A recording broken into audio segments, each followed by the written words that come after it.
Hi guys, what's up? कैसे हैं आप सब? Please let me know in the comment section if the audio and the video is clear.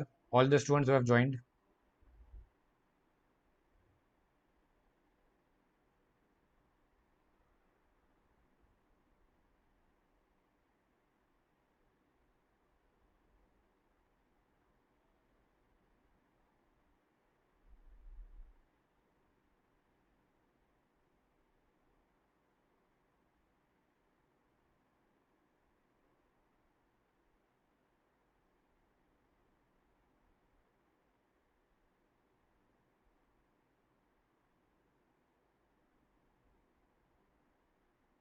Hi Pratyush. Hi Kumar. Guys, just let's wait for 5 minutes more so that till students join. Hi Sujan.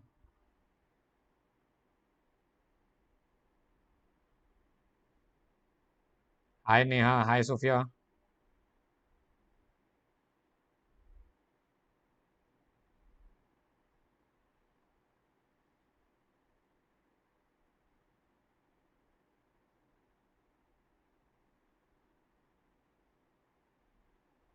Thank you Sophia for the confirmation.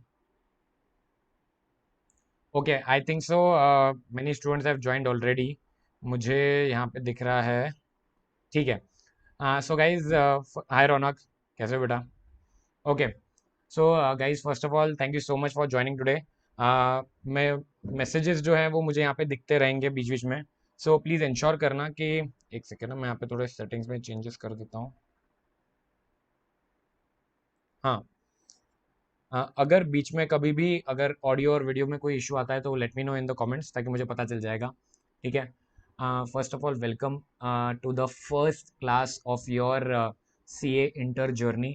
आज हम लोग जो start करने जा रहे हैं it is going to be your audit subject. जिन बच्चों ने ऑलरेडी क्लासेस के लिए एनरोल कर लिया है, ठीक है, आप लोगों के लिए पहले इन्फॉर्म कर देता हूँ कि जो books have already been dispatched. जाहिर सी बात है 2-3 दिन का समय लगता है यार अब आपको घर तक बुक्स पहुँचने के लिए. ओके. हाय उषा.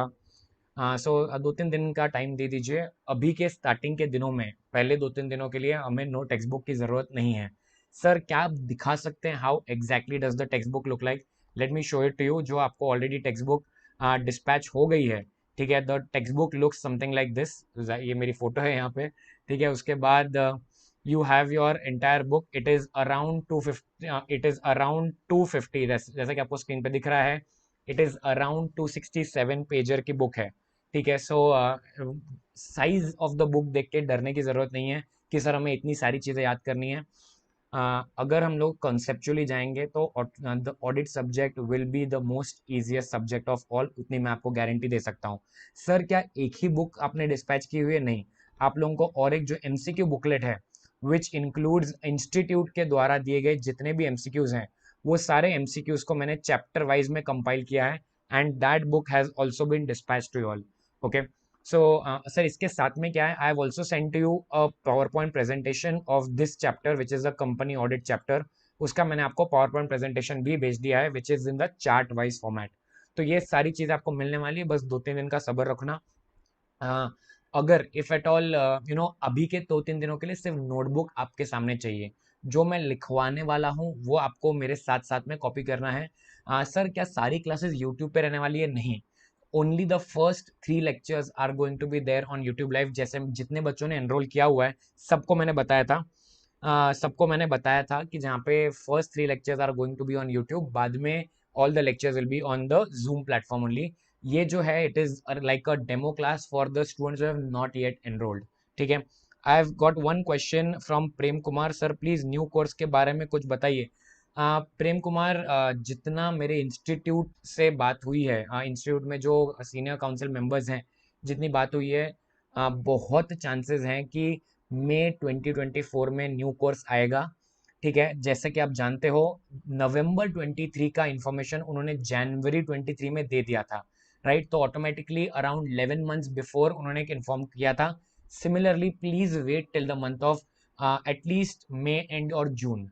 जून तक वो लोग आपको कंफर्म इंफॉर्मेशन दे देंगे what is going to happen कि मई 24 में न्यू कोर्स आएगा कि ओल्ड आएगा. बट अकॉर्डिंग टू मी, जितने मैंने न्यूज़ रिपोर्ट्स भी देखे हैं, मेरे ख्याल से तो मई 24 में ही न्यू सिलेबस आ जाएगा. ठीक है। मैं डायरेक्ट एंट्री रूट से सीए करना चाहती हूँ, रेजिग्नेशन के लिए वेट कर रही हूँ, कुछ रजिस्ट्रेशन के लिए वेट कर रही हूँ, कुछ समझ में नहीं आ रहा है। सो बेटा आप एक चीज़ कर सकते हो, इज दैट आपकी पढ़ाई मत रुको। जितने बच्चों ने भी एनरोल किया है सब न्यू कोर्स वाले ही हैं।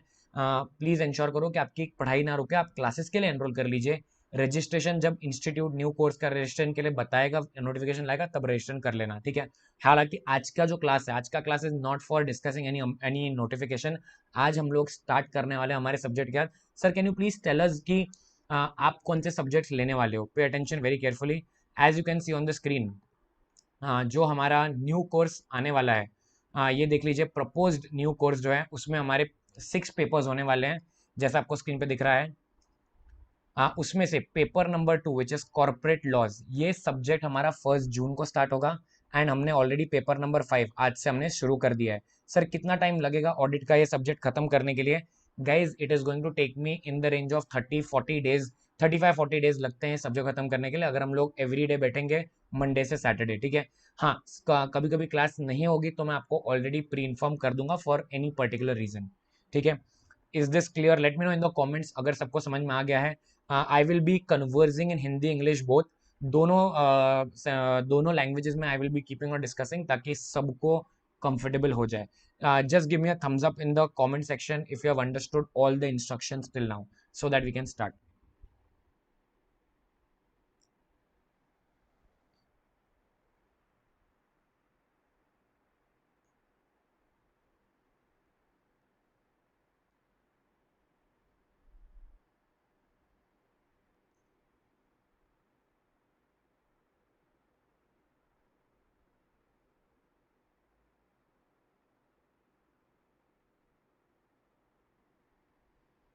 आई am waiting for confirmation guys, everybody clear with all the instructions?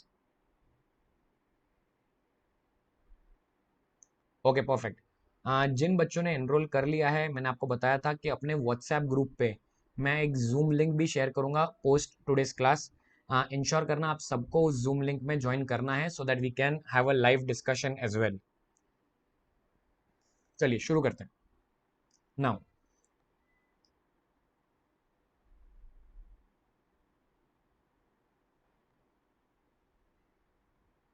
Okay, first of all as you can see on the screen guys, हमारा जो ऑडिट एंड अश्योरेंस का पेपर है, ठीक है, this paper is a total 100 marks paper. Okay, जो अब तक का जो एग्जैक्ट पेपर पैटर्न आपके स्क्रीन पे आपको दिख रहा होगा, we the it is divided into 2 parts, that is objective as well as descriptive, ठीक है। Objective part is the MCQ part, जहाँ पे बेसिकली आपको 30 मार्क्स का एमसीक्यू में आता है कंपलसरी। सर हम लोग इसकी प्रैक्टिस कहाँ करने वाले हैं? इसकी प्रैक्टिस हम लोग रेगुलरली यूट्यूब पे करते रहेंगे, ठीक है, not in the classes. Classes में आपको मैं एमसीक्यू का होमवर्क दूंगा, बट इसकी जो प्रैक्टिस रहेगी हम लोग रेगुलरली यूट्यूब पे करते रहेंगे, ठीक है। एमसीक्यूज भी 2 टाइप के आते हैं एग्जाम में, ठीक है। पहला आता है आपका एक जनरल एमसीक्यू और दूसरा आता है आपका case study based MCQ. Sir इन दोनों में डिफरेंस क्या है? सबसे पहले समझना, जनरल एमसीक्यू जो होता है guys, it is just a one liner MCQ. Case study based MCQ क्या होता है? इसमें एक आपको पैराग्राफ दिया जाएगा, इधर it can be a small paragraph और अ बिग पैराग्राफ, ठीक है, और उस पैराग्राफ के नीचे कुछ क्वेश्चंस होते हैं जिनको आपको पैराग्राफ पढ़ के आंसर करना है। आई होप ये क्लियर हो गया कि जनरल एमसीक्यू क्या होता है और केस स्टडी बेस्ड एमसीक्यू क्या होता है। इनके बीच का जो बाइफर्केशन होता है वो कैसे होता है? Case study MCQs can come for 10 marks also और 20 मार्क्स ऑल्सो, एंड जाहिर सी बात है balance will be your general MCQs, ठीक है। अब रही बात डिस्क्रिप्टिव की। डिस्क्रिप्टिव किस तरह से डिवाइडेड होता है guys? Descriptive is divided into correct, incorrect with reasons आपको देने पड़ते हैं। This comes for 14 marks. 14 marks you have your correct incorrect, जहाँ पे आपको सेंटेंस पढ़ना है, आपको अंडरस्टैंड करना है कि वो सेंटेंस करेक्ट है कि इनकरेक्ट है, आपको लिखना है whether it is correct incorrect as an answer, and आपको रीजनिंग भी देनी है, ठीक है।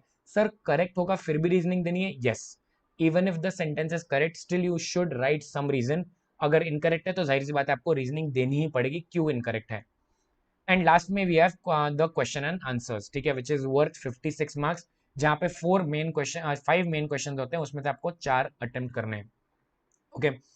Bye the way MCQs and correct incorrect as you can see on the screen guys, MCQs and correct incorrect both are compulsory. Sir क्या हमें ये note down करना है? यस प्लीज, प्लीज इंश्योर करो दैट ऊपर आप हेडिंग डालना paper pattern, take a fresh notebook, paper pattern, fresh notebook के फर्स्ट पेज पे लिखना paper pattern and please note this down, ठीक है। हेडिंग मैं I am giving you 2 minutes, ऐसे जस्ट जिस तरह से मैंने चार्ट बना है उसी तरह से नोट डाउन करना। I am waiting for 2 minutes so that you guys can copy it down. I repeat once again, paper pattern is divide to 2 parts, objective descriptive. Objective है 30 मार्क्स के लिए, descriptive is divide to 2 parts, correct incorrect and your question and answers, ठीक है। इस part को please copy कर लीजिए। Saina as a question, sir ये बुक May 24 के लिए भी वैलिड है? Yes, it is definitely valid for May 24 also. Sanjay, sir if it is correct is it okay I if we just state the essays? Sandesh, I didn't get the question. If you just state the essays का मतलब क्या होता है कि just state the एसे और and not stating the essay number, is that your question?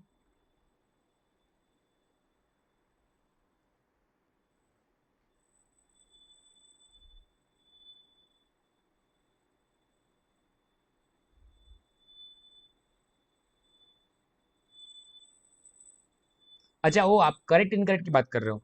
Sir if it is correct is it okay if we just state the essay number, ऐसा पूछ रहे हो? If sir, no no no, ऐसा नहीं है। आपको थोड़ा तो रीजनिंग लिखना ही पड़ेगा बॉस। ऐसा नहीं है कि करेक्ट इनकरेक्ट में करेक्ट है आपने से स्टैंडर्ड का नाम लिख दिया और छोड़ दिया, ऐसा नहीं चलेगा। I think so that was your question, right?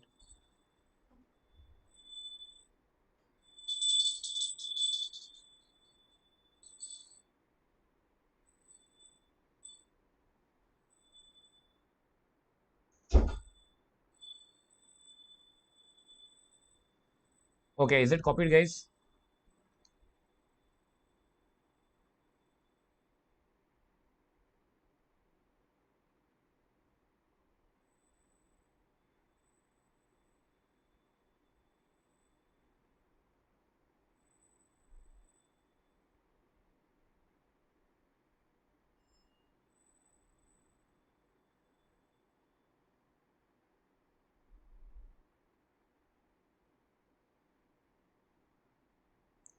जैसे ही आपका कॉपी हो जाएगा please let me know in the comments that is done.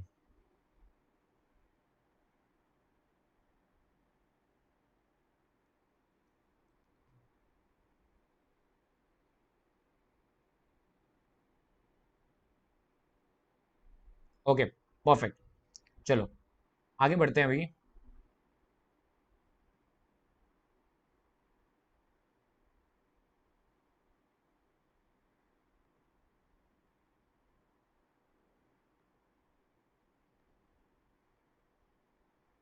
Now guys, as you can see on the screen, हमारे पास ऑडिट में कितने चैप्टर्स हैं?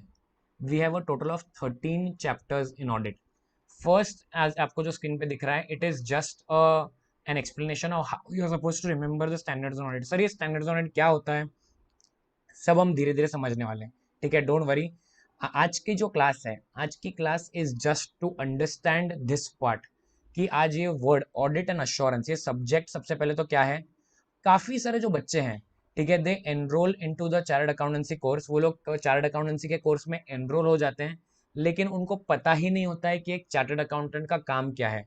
आज मेन एक चार्टर्ड अकाउंटेंट पैसे कहाँ से कमाता है, ये लोगों को आइडिया नहीं होता है। तो आज हम लोग एकदम बेसिक से स्टार्ट करने वाले हैं, अंडरस्टैंड करना कि what exactly is audit, why exactly this subject is there for you and why is this the most important subject in your curriculum, ठीक है। चलिए शुरू करते हैं। सबसे पहले आज मुझे बताना, everybody everybody in this world, क्या ना, इसे जैसे ही आप आपके घर से निकलते हो, ठीक है, the moment you step out of your house, you will see somebody or the other, आज कोई ना कोई तो, क्या ना, इससे एक टाइप का बिजनेस कर रहा है। Is that right guys? मैं जो कॉपी कर रहा हूँ, मैं जो नोट डाउन कर रहा हूँ, उसको प्लीज मेरे साथ कॉपी करते रहना, ठीक है, so that you guys are at par with me. हर एक जन कोई ना कोई तो टाइप का बिजनेस कर रहा है, बराबर ना? या तो कोई जन ट्रेडिंग कर रहा है, राइट? सर ट्रेडिंग का मतलब क्या है कि इधर they are buying and selling it at a profit, बराबर है? या तो कोई ट्रेडिंग कर रहा है, या फिर कोई मैन्युफैक्चरिंग कर रहा है, किसी की अपनी खुद की फैक्ट्री है, ओके, और वो मैन्युफैक्चरिंग कर रहा है एंड बाद में वो प्रोडक्ट्स को बेच रहा है। And third point can be the services, ठीक है। जैसे फॉर एग्जांपल एक चार्टर्ड अकाउंटेंट अपनी सर्विसेज देता है, डॉक्टर अपनी सर्विसेज दे रहे हैं, ठीक है। तो दीज प्रोफेशनल्स जो होते हैं वो ये सर्विसेज देते हैं। तो आपके आजू बाजू इर्द गिर्द आपको लोग दिखेंगे जो बेसिकली ये बिजनेस कर रहे हैं। नाउ अब जाहिर सी बात है, जो भी ये बिजनेस कर रहा है, he would want to do this business for a profit. Is that right? सबको प्रॉफिट कमाना है। एंड अगर ये प्रॉफिट कमाना है आपको, तो आपको रेगुलरली ट्रांजैक्शंस करते रहने पड़ेंगे, right? Buying, selling, manufacturing, selling और प्रोवाइडिंग योर सर्विस आपको करते रहना पड़ेगा। नाउ आज अगर मैं ये बिजनेस जो है, दिस बिजनेस के there can be two outcomes, बराबर ना? Either it is going to be a profitable venture और it is going to be a loss making venture, बराबर? प्रॉफिट होगा या फिर लॉस होगा, प्रॉफिट और लॉस होगा। अब जो ये प्रॉफिट और लॉस होने वाला है गाइस, इसको हमें समझ में कैसे आएगा कि भाई आज मेरा जो प्रॉफिट हुआ है इस बिजनेस में, कि मेरा लॉस हुआ, ये पता कैसे चले? ठीक है, let me know in the comments अगर आपको इसका आंसर पता है। I want to know. मैंने एक बिजनेस स्टार्ट किया है बॉस, आज मैं जानना चाहता हूं कि मेरे बिजनेस में प्रॉफिट हुआ है या लॉस हुआ है, ये I want to know that. Let me know in the comments. I am waiting for 1 minute. Tell me, मुझे पता कैसे चलेगा, मुझे क्या करना पड़ेगा पता करने के लिए?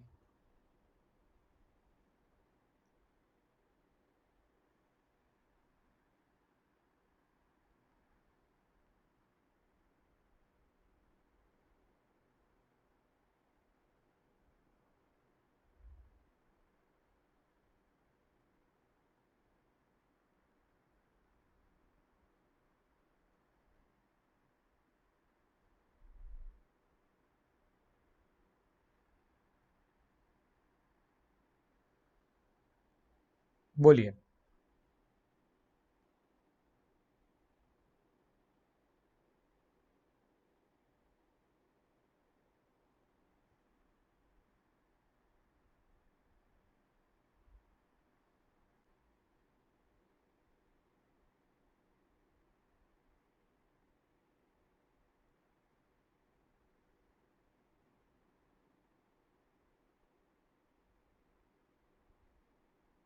Okay, so in that case आप लोगों को अब मेरी ऑडियो आ रहा है क्या? Is the audio clear to you? क्योंकि मुझे रिप्लाईज नहीं आ रहे बच्चों के। आपको मेरा क्वेश्चन समझ में आया? अगर मुझे मैं बिजनेस कर रहा हूँ एंड मुझे मेरा प्रॉफिट या फिर लॉस जितना हुआ है बिजनेस में, ये मुझे कैलकुलेट करना है, तो जाहिर सी बात है मुझे क्या करना पड़ेगा? I will have to undertake something known as accounting. क्या करनी पड़ेगी मुझे? अकाउंटिंग करनी पड़ेगी। मुझे जितने भी मेरे ट्रांजैक्शंस हुए हैं, उन ट्रांजैक्शंस का, यस, उन ट्रांजैक्शंस का गाइज मुझे क्या रखना पड़ेगा? एक अकाउंट्स रखना पड़ेगा। ठीक है, जिसको हम लोग बुक कीपिंग भी कहते हैं, राइट? तो everybody in this world will have to ensure कि अगर वो जानना चाहते हैं, कि भाई प्रॉफिट हुआ है या लॉस हुआ है, ऐसे केस में they will undertake something known as accounting, बराबर ना? आज अकाउंटिंग करते वक्त अभी ध्यान से सुनना, एक ऑर्गेनाइजेशन है, let's take for example X limited. X limited एक ऑर्गेनाइजेशन है which is a company, and it is basically into trading. ये क्या करते हैं? ट्रेडिंग करते हैं, ये लोग माल लेते हैं और बेचते हैं। अब एक्स लिमिटेड भी जाहिर सी बात है क्या करने वाला है? It is undertaking transactions. ये लोग बहुत सारे ट्रांजैक्शंस जो होंगे, वो ट्रांजैक्शंस को ये लोग बेसिकली रिकॉर्ड करेंगे। क्या रिकॉर्ड? इस ट्रांजैक्शंस को वो लोग रिकॉर्ड करेंगे, एंड इसी को हम लोग क्या बुलाते हैं? अकाउंटिंग। Is that right? इसके ये लोग जर्नल एंट्रीज पास करेंगे। ठीक है, अब केवल एक एक जर्नल एंट्री पास करके मुझे बताओ, क्या पता चलने वाला है कि पूरे साल में कितना प्रॉफिट और लॉस हुआ? नहीं पता चलेगा। सो देयरफॉर आज मैं आप लोगों के लिए एक टाइमलाइन बना रहा हूं, ये देख लीजिए स्क्रीन पे। Everybody is aware of the concept of financial year, right? Finance, let's suppose करते हैं फाइनेंशियल ईयर, आज जो हमारा फाइनेंशियल ईयर स्टार्ट हुआ है, ठीक है, फाइनेंशियल ईयर 23-24, बराबर है? Next year is going to be financial year 24-25, बराबर ना? सो आज अगर कोई बिजनेस स्टार्ट होता है 1 अप्रैल 23 को, कोई अगर बिजनेस स्टार्ट हो रहा है, तो जाहिर सी बात है उनके ट्रांजैक्शंस गाइस पूरे साल कंडक्ट होंगे, पूरे साल ट्रांजैक्शंस कंडक्ट होंगे। एंड जब पूरे साल ट्रांजैक्शंस कंडक्ट होने के का मतलब क्या है? पूरे साल कहने से जर्नल एंट्रीज पास हो रही होंगी, बराबर ना? जर्नल एंट्रीज पास हो रही होंगी। साथ साथ में जर्नल एंट्रीज के बाद में होती है लेजर पोस्टिंग। क्या होती है? लेजर पोस्टिंग, आप लोगों ने इसको बचपन में 11th स्टैंडर्ड में पढ़ा हुआ है, ठीक है। लेजर पोस्टिंग होती है। एंड एक बार 31 मार्च आ जाती है, बराबर ना, 31 मार्च, 31 मार्च 24 आ गई, मतलब ये जो साल आज स्टार्ट हुआ है वो जब साल खत्म हो जाएगा, उसके बाद क्या होगा गाइज, लेजर पोस्टिंग के बाद लास्ट में हम लोग करेंगे लेजर्स को बैलेंस, क्या करेंगे, उसको बोलते हैं ledger balancing. And basis that क्या बनता है, something called as a trial balance. और उस ट्रायल बैलेंस के बेसिस पे कहना से आप आपका profit and loss account and आपकी जो बैलेंस शीट होती है वो बैलेंस शीट बनाते हो। Let me know in the comments if you have understood what does an organisation do. And इसी के थ्रू आपको पता चलता है, ये प्रॉफिट एंड लॉस के थ्रू, कि आपका साल भर में प्रॉफिट हुआ है या लॉस हुआ है। इससे आप एक डिसीजन ले सकते हो कि मुझे मेरा बिजनेस कंटिन्यू करना है कि मुझे मेरा बिजनेस डिसकंटिन्यू करना है। अगर मेरे बहुत लॉसेस हो गए हैं तो मैं सोच सकता हूँ बिजनेस को डिसकंटिन्यू करने के लिए, और अगर मेरा प्रॉफिट हुआ है तो I can think of continuing my business. Late me no, just give me a thumbs up in the chat box अगर आपको ये पार्ट समझ में आ गया। मैं और एक बार रिपीट करता हूँ, बिजनेस जैसे आपका स्टार्ट होता है, आपकी ट्रांजैक्शंस होंगी बाइंग सेलिंग, उसको रिकॉर्ड करने के लिए आप जर्नल एंट्रीज पास करोगे, उसकी लेजर पोस्टिंग होगी, बाद में लेजर्स की बैलेंसिंग होगी, उसके बाद आपका ट्रायल बैलेंस बनेगा, फिर उसके बाद उस ट्रायल बैलेंस के थ्रू आप प्रॉफिट एंड लॉस या बैलेंस शीट, इनको इन अ नटशेल कहना से आप आपके जो फाइनेंशियल स्टेटमेंट्स हैं वो फाइनेंशियल स्टेटमेंट्स आप लास्ट में जाके बनाओगे जब साल खत्म हो जाएगा तब। Is the point clear? Let me know. Just give me a thumbs up in the chat box if you understood this. And please keep copying. हाँ, जो आपको स्क्रीन पे दिख रहा है guys, please keep copying it. और अगर आपको लगे कि सर मेरा कुछ मिस आउट हो गया है स्क्रीन पे, मैंने कॉपी नहीं किया है, ठीक है, तो इन दैट केस प्लीज मुझे रोक देना कि sir can you please show the last screen, ऐसा बोल देना, sir please show the last screen, तो मैं लास्ट स्क्रीन जो है वो दिखा दूंगा। I am trying to keep the screen और पेज आपके सामने एज मच एज पॉसिबल, ताकि आपको टाइम मिले कॉपी करने के लिए।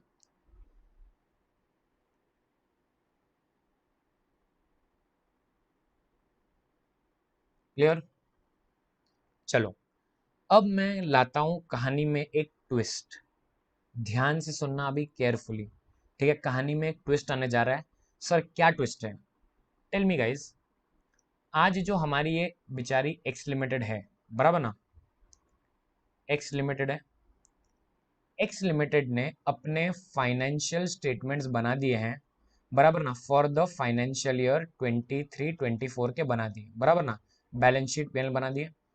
अब ये जो बेचारी एक्स लिमिटेड है गाइस, ये एक्स लिमिटेड के पास ना पैसा कम पड़ रहा है। क्या बोला मैंने? इनका जो प्रॉफिट हुआ है साल भर में, पे अटेंशन, प्रॉफिट हुआ है वो केवल केवल, ध्यान सुनना, प्रॉफिट। अब मैं आपको एक इमेज के साथ भी दिखा देता हूँ, देख लीजिए। जो हमारी बैलेंस शीट है, पीएनएल है, ध्यान से देखना, ये मेरा प्रॉफिट एंड लॉस अकाउंट है और ये मेरा बैलेंस शीट है, ठीक है। अब बैलेंस शीट में गाइज इन्होंने यहाँ पे इनके एसेट्स दिखाए हैं। लेट्स सपोज करते हैं एक प्लांट एंड मशीनरी इन्होंने शो की है, प्लांट एंड मशीनरी। एंड यहाँ पे इन्होंने अपने सेल्स शो किए हैं, ठीक है, और यहाँ पे इन्होंने इनके एक्सपेंसेस शो किए हैं, ठीक है। Now commerce Guru is asking everyday audit class starts at which time? At 7 o'clock, everyday at 7 o'clock, ठीक है, ओके। या Saina is saying the selling minus cost is equal, absolutely right बेटा, ठीक है। अभी फर्ज करते हैं, यहाँ पे ध्यान सुनना, यहाँ पे लेट्स सपोज करते हैं यहाँ पे रुपीज क्या है इन करोड़, किसमें है? रुपीज इन करोड़ है, ठीक है। तो इनकी प्लांट एंड मशीनरी गाइस दिख रही है 1 करोड़ की, यहाँ पे भी गाइस क्या है, रुपीज इन करोड़ है, ठीक है, रुपीज इन करोड़। तो फर्ज करते हैं इनके जो सेल्स हुए हैं, सेल्स इनके हुए थे, अज्यूम करते हैं 5 करोड़ के, कितने के सेल हुए थे? 5 करोड़ की इनकी सेल थी। इनके जो एक्सपेंसेस थे गाइस, एक्सपेंसेस थे, लेट्स सपोज करते हैं इनके 3 करोड़ के एक्सपेंस थे, और इनका जो प्रॉफिट दिख रहा था वो 2 करोड़ का दिख रहा था, ओके। अब क्या हुआ, इनका प्रॉफिट 2 करोड़ का है। अब ये जो बेचारी एक्स लिमिट है ना, इनको एक्सपैंड करना है, क्या करना है? अपने बिजनेस को एक्सपैंड करना है। जब इनको अपने बिजनेस को एक्सपैंड करना है तो जाहिर सी बात है इनको एक लोन लेना पड़ेगा, क्योंकि इनको ज्यादा पैसा चाहिए, बराबर ना। एक कंपनी जो है, एक कंपनी कहाँ से पैसा ले सकती है? बहुत सारे अलग अलग जरिए हैं। एग्जाम्पल लेते हैं, बैंक से इनको लोन लेना है, ठीक है। अब ऐसे केस में एक्स लिमिटेड को जाहिर सी बात है बैंक के पास जाना पड़ेगा, बैंक सामने से चल के नहीं आएगी, ठीक है, क्रेडिट कार्ड वाले थोड़ी हैं जो दिन रात फोन करके बोलते हैं सर क्रेडिट कार्ड ले लो, क्रेडिट कार्ड ले लो। अभी बैंक को इतना बड़ा लोन चाहिए, सर कितने का लोन चाहिए? बैंक को लोन चाहिए अराउंड 100 करोड़ का लोन चाहिए। 100 करोड़ का लोन चाहिए भाई, एक्सपैंड करना है हर जगह पे, इनको एक्सपैंड करना है, 100 करोड़ का लोन चाहिए। ठीक है, उनको रियलाइज हो चुका है हमारे पास एक बहुत बड़ा स्टार्टअप आइडिया, हम लोग अभी एक्सपैंड करेंगे लोन लेके। तो ऐसे केस में गाइस जो क्रेडिट कार्ड वाले हैं वो तो अपने को फोन करते हैं भाई, बोलते हैं सर क्रेडिट कार्ड ले लो, क्रेडिट कार्ड ले लो। लेकिन बैंक वाले भी इतना बड़ा लोन देने के थोड़ी फोन, एक्स लिमिट को जाना पड़ेगा। तो देयरफॉर गाइस एक्स लिमिटेड गया बैंक के पास। एक्स लिमिटेड किसके पास गया? एक्स लिमिटेड के जो डायरेक्टर लोग थे वो लोग बैंक के पास गए। फर्ज करते हैं ये लोग गए HDFC बैंक के पास, नाम तो सबने सुना ही होगा। ठीक है, HDFC बैंक के पास गए। HDFC बैंक को जाके ये डायरेक्टर लोग क्या अपना ये लोग शक्ल दिखाएंगे और शक्ल के नाम पे लोग 100 करोड़ रुपए लेके चले जाएंगे क्या? नहीं ना, इनको दिखाने पड़ेगी अपने फाइनेंशियल स्टेटमेंट, बराबर ना। पहला जो साल है इनका फाइनेंशियल 2024, ठीक है, इसके इनको बच्चों फाइनेंशियल स्टेटमेंट दिखाने पड़ेंगे, बराबर है कि नहीं? क्योंकि तभी वो फाइनेंशियल स्टेटमेंट में जो जो चीजें चल रही हैं उसके दम पे HDFC बैंक उनको लोन देगी, बराबर है। अब मुझे बताओ, पहली बात तो सबसे पहले मुझे बताओ, ये समझ में आया एक्स लिमिटेड के डायरेक्टर को देख के लोन तो नहीं मिलने वाला है। एक्स लिमिटेड के को अपने फाइनेंशियल दिखाने पड़ेंगे कि उन्होंने क्या किया है भाई ये पिछले एक साल में, बेसिस दैट HDFC सोचेगा। अब मुझे बताओ, कहानी में एक ट्विस्ट लाते हैं, ध्यान से सुनना। आपको भी अभी, आप लोग तो बच्चे हो, बराबर ना, आप लोग तो बच्चे हो, फ्यूचर चार्टर्ड अकाउंटेंट्स हो जैसे मैंने सिखाया था। लेकिन मुझे बताओ, तुम भी मुझे कमेंट्स में लिख के बताना, ठीक है? ये कंपनी जो दिख रही है तुम्हें एक्स लिमिटेड, मुझे बताओ इस कंपनी की औकात है क्या 100 करोड़ का लोन HDFC बैंक देगी क्या? दिल से बताना तुम्हें क्या लग रहा है। कंपनी की हालत देख लीजिए, सोचिए कि आप एक वो HDFC बैंक के मैनेजर है, तो मुझे दिल से बताना क्या तुम्हें लग रहा है क्या कि HDFC बैंक इनको 100 करोड़ का लोन देगी क्या, ऐसे फाइनेंशियल स्टेटमेंट देख के? बोलो। प्रॉफिट हो रहा है भैया 2 करोड़ का, ठीक है, इनकी एक प्लांट एंड मशीनरी 1 करोड़ की, ठीक है, ऐसे आंकड़े देख के तुम उनको 100 करोड़ का लोन दोगे कि नहीं दोगे? कमेंट्स में बताइए जल्दी। ओके, AK कुमार ने तो सीधा मना कर दिया है, भाई मेरे को लग रहा है बैंक में काम करने वाला है। AK कुमार बेटा ना बोल दिए। संदेश शेट्टी भी ना बोल रहे हैं, ओके भाई। What about others? Pratyush Mishra भी ना बोल रहे हैं, ओके। कितने क्या यार तुम लोग यार, ऐसे केस में साइना भी ना बोल रही है, प्रियंका ना बोल रही है, रौनक भी ना बोल रहा है। ठीक है, 100 करोड़ का लोन तो नहीं मिलने वाला है सर, भूल जाइए, बराबर ना। अब मुझे बताओ, तुम तो बेचारे छोटे बच्चे हो, फ्यूचर चार्टर्ड अकाउंटेंट्स हो, बराबर ना, तुम लोगों ने मना कर दिया, तो तुम्हें क्या लग रहा है HDFC बैंक वाले इधर वो चने मुमरे खा रहे हैं क्या उधर बैठे बैठे कि 100 करोड़ का लोन दे देंगे? पागल बैठे हैं वो लोग। जाहिर सी बात है वो लोग भी नहीं लोन देने वाले यार, कंफर्म है। कंफर्म है वो लोग लोन नहीं देने वाले, ठीक है। पर अभी एक्स लिमिटेड को तो लोन चाहिए। अभी एक्स लिमिटेड क्या करेगी, ध्यान से सुनो, एक्स लिमिटेड क्या करेगी देखिए। एक्स लिमिटेड क्या करने वाली है, ध्यान से सुनो। अब एक्स लिमिटेड क्या करेगी पता है? यहाँ पे वो लोग दिखाएंगे ऐसे।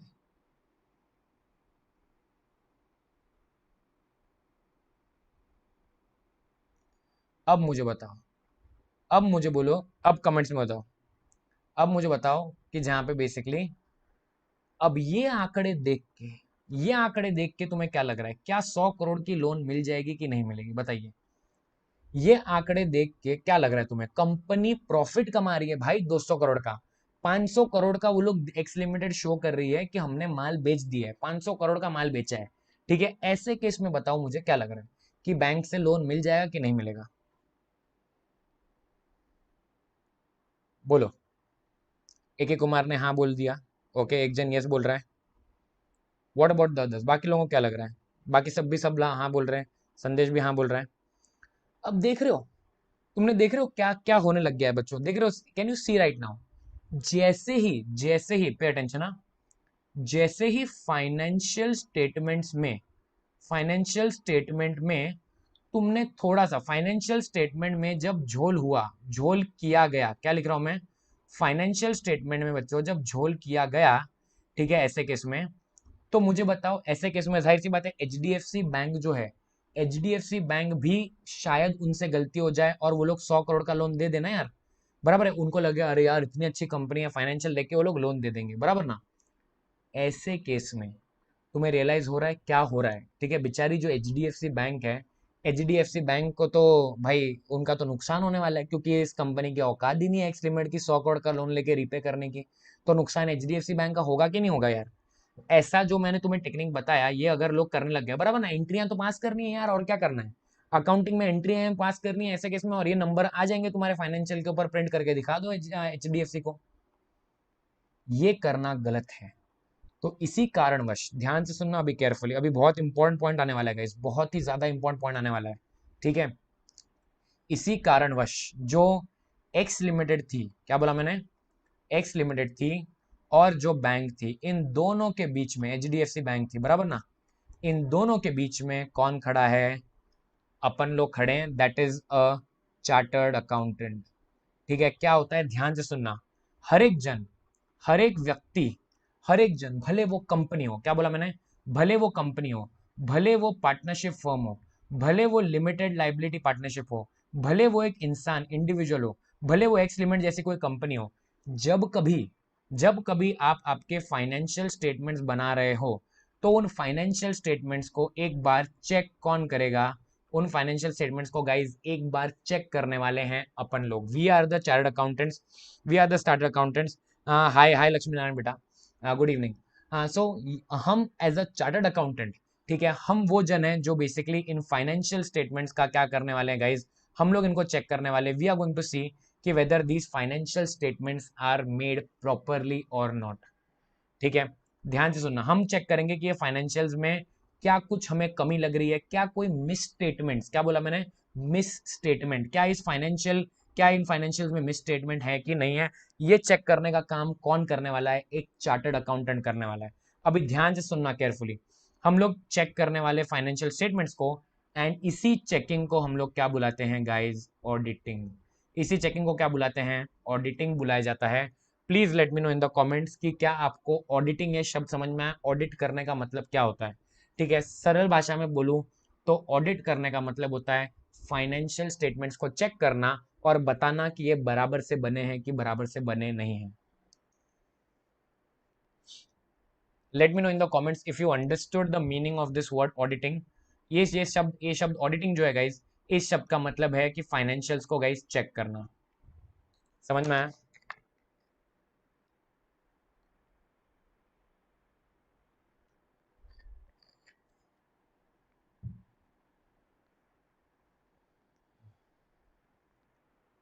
क्लियर?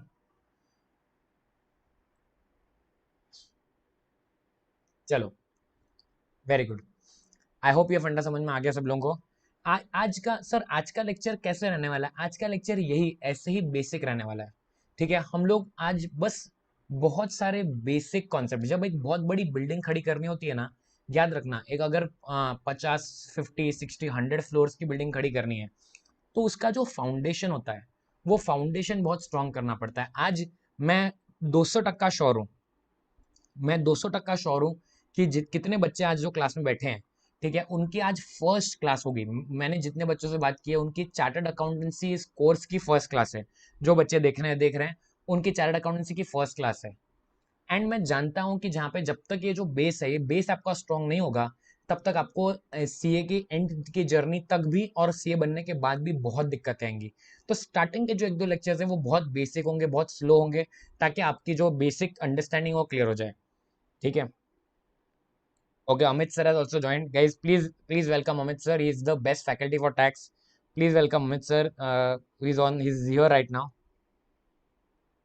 Okay, ठीक है, आगे बढ़ते हैं। Now, आई होप ये बेसिक फंडा समझ में आ गया होगा आप लोगों को। तो देयरफॉर, इन अ नटशेल, ठीक है, हमने अब तक क्या सीखा, ठीक है। इन अ नटशेल हमने अब तक क्या सीखा है गाइज, ओके। गाइज आप लोगों को अमित सर दिख रहे हैं चैनल के पे जो अभी चैट में है, प्लीज जाके उनके चैनल को भी सब्सक्राइब कर देना अगर आपको टैक्स की क्लास पास होनी है तो, ठीक है। टैक्स का जो सब्जेक्ट है, अगर आपको पास होना है तो अमित सर की जो आपको क्लास दिख रही है यहाँ पे, जो चैट पे दिख रहे हैं, फैबुलस क्लास दिख रही है, thank you so much Amit sir. उस चैनल को जाके सब्सक्राइब कर लो, नोटिफिकेशन बेल ज्वाइन कर लेना और उनके सारे वीडियोस देख लेना। I am 100% sure that you will fall in love with the way he teaches taxation, ठीक है। इतने सारे बच्चों को मैंने अमित सर को रेफर किया है एंड सारे बच्चों को एग्जामेशन आई है, ठीक है, 60+ आई है। तो in that case please ensure करना कि आप लोगों को अगर डेफिनेटली टैक्स की क्लास में पास होना है तो अमित सर से बेटर कोई नहीं है। We have been best friends since the last 10 years and मैं जानता हूँ कि उनसे बेटर टैक्स कोई नहीं पढ़ा सकता, ठीक है। तो जस्ट एक इन्फॉर्मेशन मैंने आपको प्रोवाइड कर दिया। आज सब लोग बहुत बहुत गौर से सुन रहे हैं, तो आई एम श्योर ये भी अपने बात गौर से सुनी होगी। ठीक है, चलो आगे बढ़ते हैं। हाँ, सो मेरे जो क्लाइंट थे एक्स लिमिटेड, बराबर ना। अभी गाइज एक्स लिमिटेड जो है, मैंने आपको बताया वो अपने फाइनेंशियल स्टेटमेंट्स बनाएंगे, और मैं, बराबर ना, सीए आकाश, ठीक है, मैं जो हूँ, मैं इनके फाइनेंशियल स्टेटमेंट्स को चेक करूंगा, बराबर ना। मैं वर्ड चेक लिखूं या फिर मैं वर्ड ऑडिट लिखूं, बात तो एक है, बराबर है। एंड जो क्लाइंट है गाइज वो प्रिपेयर करेंगे, क्या करेंगे, क्लाइंट जो है वो प्रिपेयर करेंगे फाइनेंशियल स्टेटमेंट्स। एंड सर आपने चेक कर लिया, बट चेक करके क्या आप क्लाइंट को कॉल करके बताओगे कि फाइनेंशियल बराबर से बने कि नहीं बने? ना ना ना। हम लोग चेक करने के बाद guys what do we provide, we provide something called as an audit report. क्या प्रोवाइड करेंगे गाइज हम लोग? Something called as an audit report, याद रखना, ठीक है।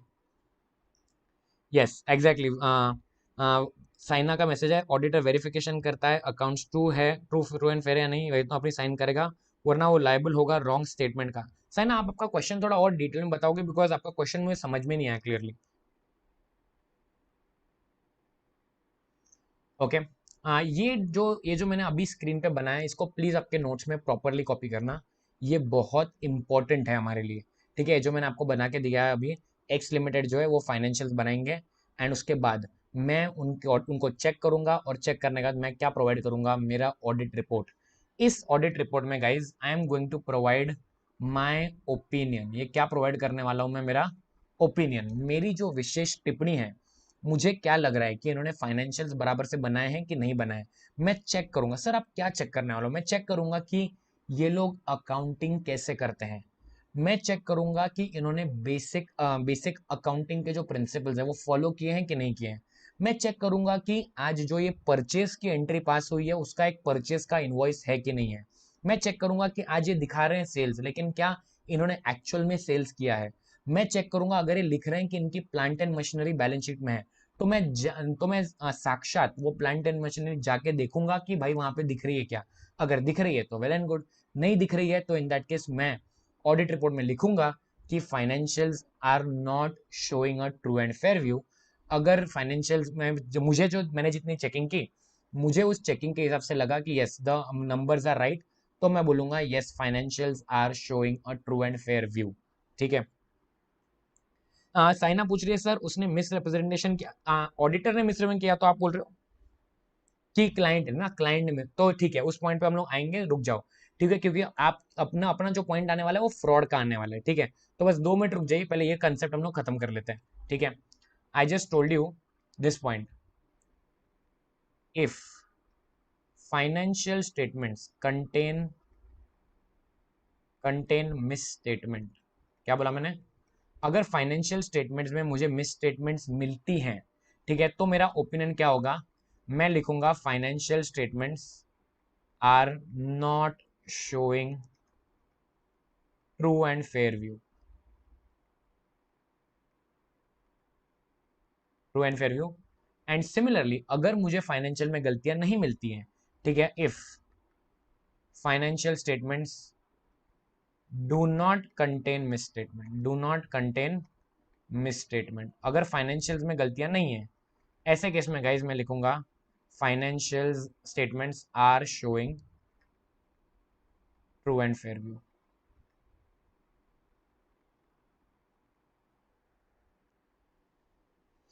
अंग्रेज सिंह पूछ रहे हैं सर क्लास का टाइम क्या है? क्लास का टाइम बेटा शाम को 7 बजे है। ठीक है, क्लास रहती है मंडे से सैटरडे शाम को 7 बजे। ठीक है बेटा, 7 to almost 8:45 9 o'clock।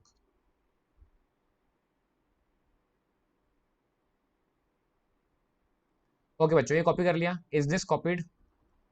Please let me in the comments, क्या ये कॉपी हो गया है?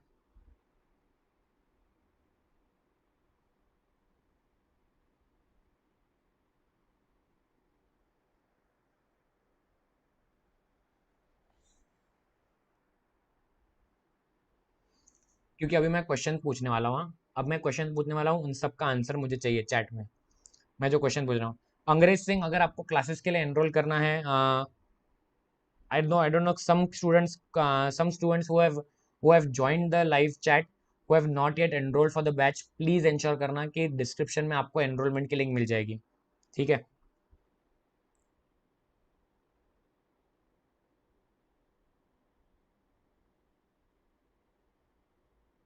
चलो शुरू करते हैं, अब आगे बढ़ते हैं। मुझे अभी रैपिड फायर है, मुझे कमेंट्स में आंसर चाहिए सब लोग जो लाइव बैठे हैं, ठीक है। और जो बच्चे बाद में रिकॉर्डिंग भी देखने वाले हैं, आप कमेंट्स में रिप्लाई कर सकते हो, मैं देख लूंगा, ठीक है। मुझे बताओ सबसे पहले, आप आपका यू अप्लाई योर ब्रेन्स, ठीक है, you apply your brains and tell me, client जो है, क्लाइंट बराबर ना, याद है हमारा एक्स लिमिटेड था, एक्स लिमिटेड, और जो ऑडिटर, बराबर ना, ऑडिट करने वाले व्यक्ति को क्या बुलाते हैं, ऑडिटर, बराबर ना। हमारे केस में जो मैं था, बराबर ना, सीए आकाश।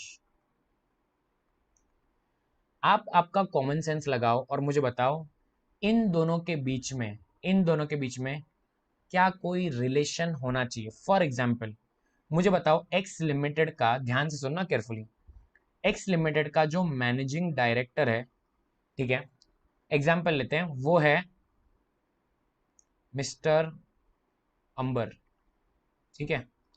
एक्स लिमिटेड के मैनेजिंग डायरेक्टर है मिस्टर अंबर, एंड मैं और अंबर, ठीक है, बहुत स्टूडेंट को पता होगा नहीं पता होगा, अंबर मेरा जुड़वा भाई है, ठीक है। तो कभी वो यहाँ पे आके लेक्चर ले रहा होगा तो समझ जाना, जिसको हम लोगों की बात करने का तरीका बहुत सिमिलर है, तो कभी आपको ऐसा कभी लगे कि अंबर यहाँ पे आके लेक्चर ले रहा है तो मुझे बता देना। तो गाइज ये मेरा जुड़वा भाई है। आप मुझे बताओ, मैं ऑडिटर हूँ और मेरा जो जुड़वा भाई है अंबर, वो मैनेजिंग डायरेक्टर है एक्स लिमिट का।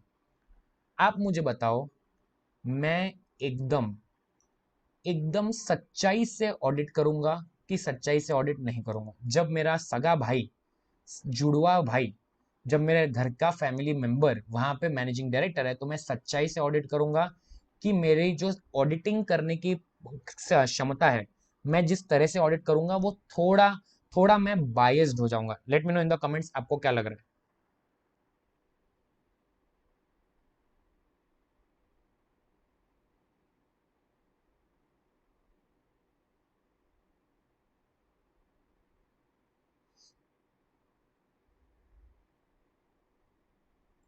मैं जो ऑडिट करूंगा वो मैं सच्चाई से करूंगा कि सच्चाई से नहीं करूंगा, अगर मेरे रिश्तेदार वहां काम कर रहे हैं तो।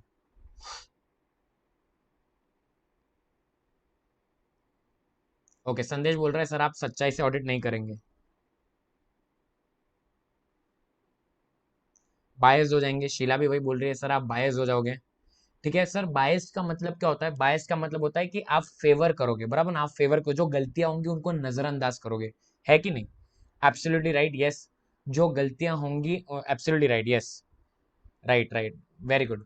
सो जाहिर सी बात है, अगर अगर ऑडिटर और क्लाइंट के बीच में कोई भी रिलेशन रहेगा, क्या बोला मैंने, ऑडिटर और क्लाइंट के बीच में गाइस अगर कोई भी रिलेशन रहेगा, रिलेशन, ठीक है, तो क्या हो जाएगा पता है, ऑडिटर जो है ना, कैन आई से ही विल बिकम बायस्ड। क्या हो जाएगा वो, बायस्ड हो जाएगा। बायस्ड मतलब क्या हो जाएगा, वो फेवर करने लगेगा, बराबर ना, फेवरेटिज्म हो जाएगी, ठीक है। वो क्लाइंट को फेवर करेगा, उनकी जो मिस्टेक्स है, उनकी जो फाइनेंशियल स्टेटमेंट्स में गाइस जो मिस स्टेटमेंट्स हैं, ठीक है, कैन आई से उनको ऑडिटर इग्नोर करेगा, है ना। आपको भी लग रहा है, एब्सोल्युटली ये सही से नहीं होगा, बराबर ना। जो में से जो जो जो फ्रॉडनेस होती है ट्रू या फेयर व्यू, वो रिपोर्ट क्वालिफाइड होती है, yes yes Saina, yes that report is qualified, yes बेटा। हाँ, तो मैं बोल रहा हूँ कि क्या हो जाएगा, बट अभी के लिए इधर ध्यान दो बेटा साइना, ठीक है। अभी के लिए जो मैं बहुत बेसिक से जा रहा हूँ, ठीक है, उतने डिटेल में अभी तक मैं पहुंचा नहीं हूँ, वो 2-3 क्लास में हम लोग वहाँ पहुंचेंगे, ठीक है। तो देयरफॉर जाहिर सी बात है, क्या हो जाएगा, मैं गलतियों को नजरअंदाज करूंगा। ऐसा ही होता है ना, जैसे तुम्हारे पेरेंट्स भी हैं, ठीक है, तुम्हारी कई सारी गलतियों को नजरअंदाज करते हैं, बराबर ना। वही फंडा होता है कि अगर ऑडिटर और क्लाइंट के बीच में अगर कोई रिश्ता आ जाता है ना, तो उनकी गलतियां जो है वो गलतियां नजरअंदाज हो जाएंगी।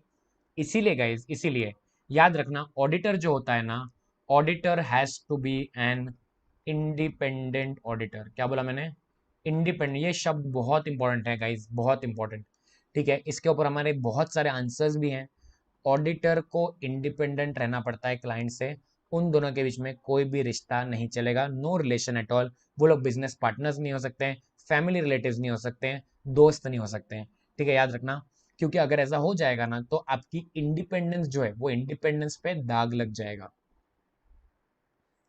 आई hope this point is clear. चलिए अगला सवाल मुझे बताइए गाइस। आज फर्ज करते हैं, आज आप लोगों को कॉन्सेप्ट तो पता ही होगा एनजीओ का, बराबर ना?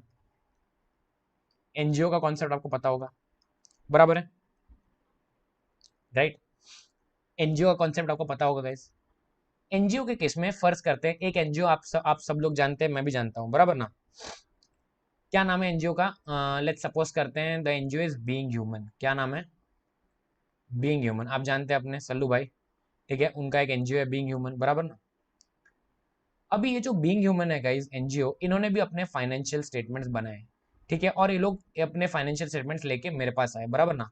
ये लोग मेरे पास आए, मुझे बोला कि आकाश सर प्लीज इन फाइनेंशियल स्टेटमेंट्स को आप चेक कीजिए, ठीक है, आप चेक कीजिए या आप ऑडिट कीजिए, जो भी आप बुला लो, ठीक है, एंड इसके बेसिस पे आप मुझे एक ऑडिट रिपोर्ट दीजिए। क्या दीजिए? ऑडिट की एक रिपोर्ट, ठीक है। अब मुझे दिल से बताना, तुम लोग कमेंट्स में मुझे बताना कि आज अगर ये जो बीइंग ह्यूमन है जो इतना अच्छा काम कर रहे हैं, बराबर ना, देश सारे लोगों को बेसिकली ये लोग यार चैरिटी का काम कर रहे हैं, मुझे बताइए इनके फाइनेंशियल स्टेटमेंट्स के अंदर अगर मिस्टेक्स मिलती है तो क्या मुझे उनको नजरअंदाज करना चाहिए कि या मुझे उनको हाईलाइट करना चाहिए? Let me know in the comments, क्या लग रहा है आपको? क्या मुझे basically should I ignore the mistakes और I should highlight to the client the mistakes? क्या लग रहा है? समझना भाई, ये बहुत चैरिटी का काम कर रहे हैं, ये लोग प्रॉफिट के लिए कुछ नहीं कर रहे हैं, बीइंग ह्यूमन प्रॉफिटेबल ऑर्गेनाइजेशन नहीं है, ठीक है, चैरिटी का काम कर रहे हैं। ऐसे केस में क्या मुझे नज़रअंदाज करना चाहिए, क्या मुझे डेफिनेटली इन चीज़ों को भी हाईलाइट करना चाहिए? क्या लग रहा है आपको?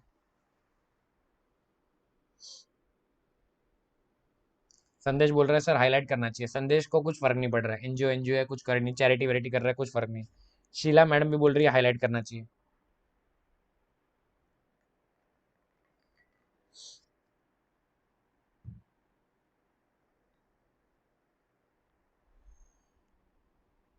ओके ठीक है, ठीक है। मुझे लगा था कि जहाँ पे कुछ बच्चे होंगे जिनको लगेगा कि सर अभी यार ये इतना अच्छा काम कर रहे थे, उनको जाने दो, इनकी गलतियां छोड़ दो। लेकिन मुझे सच में लग रहा है जो सब लोग बोल रहे हैं शुड हाईलाइट, सब लोग बोल रहे हैं शुड हाईलाइट। भाई तुम लोग, मैं डेफिनेटली तुम लोग सीए बनने के लिए पैदा हुए हो, कंफर्म। हाँ, तो मैं क्या बोल रहा हूँ, क्लियर कट है गाइस, इग्नोर नहीं करना चाहिए। आप आपको सबसे पहले तो you have to be an independent CA, वो तो मैंने आपको बता दिया अभी, ठीक है, इंडिपेंडेंट चार्टर्ड अकाउंटेंट रहना है। एंड जाहिर सी बात है आपको सारी गलतियों को हाईलाइट करना है, आपको फर्क नहीं पड़ना चाहिए कि आपका जो, ये प्लीज नोट डाउन करते रहिए, आपको फर्क नहीं करना चाहिए कि basically you should not B ऐसे बायस्ड कि अरे ये तो चैरिटी वाला काम कर रहे हैं, इनकी गलतियां जाने दो। ऐसा नहीं, आपको डेफिनेटली अगर उनके फाइनेंशियल में गलतियां हैं उनको प्लीज इन्फॉर्म कीजिए, गलतियां हैं इनको रेक्टिफाई करो, ठीक है। चलिए अगला सवाल, ये आई होप ये क्लियर हो गया, एनजीओ के लिए भी हमारी कोई भी हमदर्दी नहीं है, नो हमदर्दी, ठीक है। अब मुझे बताइए, आजकल बच्चों आप शार्क टैंक इंडिया तो देख ही रहे हो, बराबर ना? शार्क टैंक का पूरा भूत सवार है, अश्नीर ग्रोवर, सारा शार्क टैंक लोग पागल हो चुके हैं, बराबर ना? अनुपम मित्तल ये केस में एक्सपर्टीज नहीं है, सब सब लोग पागल हो गए शार्क टैंक में। और ऐसे ही फर्ज करते हैं क्लास के जो हमारे 5-6 बच्चे हैं, क्लास के 5-6 बच्चों ने एक स्टार्टअप चालू कर दिया। क्या चालू कर दिया? स्टार्टअप चालू कर दिया। कोई आइडिया वाइडिया अब तक नहीं है, लेकिन स्टार्टअप कंपनी एक चालू कर दी, ठीक है, छोटी सी कंपनी है। मुझे बताओ ये छोटी सी कंपनी जो है, ये छोटी सी कंपनी ने अपने फाइनेंशियल बनाए और मेरे पास लेके आए, ठीक है, क्या किया बच्चों, मेरे पास लेके आए, ठीक है, मेरे को बोला आकाश सर प्लीज हमारे ऑडिट कर लीजिए, ऐसे केस में फाइनेंशियल को प्लीज चेक कर लीजिए, ठीक है। इन बच्चों का कितना पता है? इन बच्चों का बच्चों रेवेन्यू था कुछ 10,000 रुपये का रेवेन्यू था, ठीक है, प्रॉफिट जो था कुछ, सिर्फ प्रॉफिट जो था 2,000 रुपये का प्रॉफिट था, ठीक है। एसेट तो थे ही नहीं कुछ भी बिजनेस में। अब मुझे बताओ, अब बताना कि भाई ये तो तुम जो बच्चों ने, हाँ अमन गुप्ता देखो हाँ वो भी सी है। हाँ मुझे बताओ ऐसे केस में क्या करोगे? अब तो तुम्हारा दिल पिघलना चाहिए ना। अगर फर्ज करो स्टार्टअप कंपनी ने इन फाइनेंशियल स्टेटमेंट्स में कुछ तो मिस स्टेटमेंट्स किए हैं, क्या किए हैं? कुछ तो मिस स्टेटमेंट्स हैं, गलतियां की हैं, क्या मैं इसको तो इग्नोर कर दूं ना यार? मैं तो इग्नोर करना चाहता हूँ, तुम्हें क्या लग रहा है? जल्दी बताइए कमेंट्स में, आपको क्या लग रहा है, इग्नोर करना चाहिए कि नहीं करना चाहिए?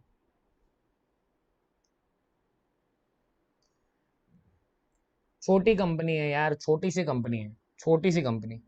ठीक है, अब तक यार ये लोग ने कुछ इतना बड़ा काम किया ही नहीं है, तो इनकी गलतियां तो नजरअंदाज कर देते ना, क्या लगता है आपको?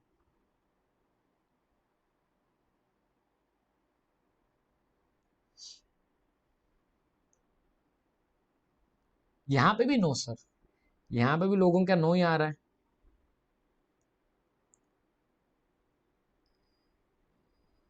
ओके, जितने बच्चे लाइव है प्लीज एक काम कर लो, मेरा जो वीडियो चल रही है उसको लाइक कर दो, अभी तक ये बहुत कम लाइक्स हैं।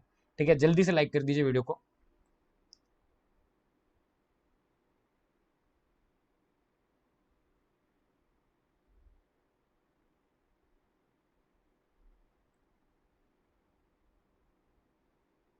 वेरी गुड, सबका आंसर राइट है।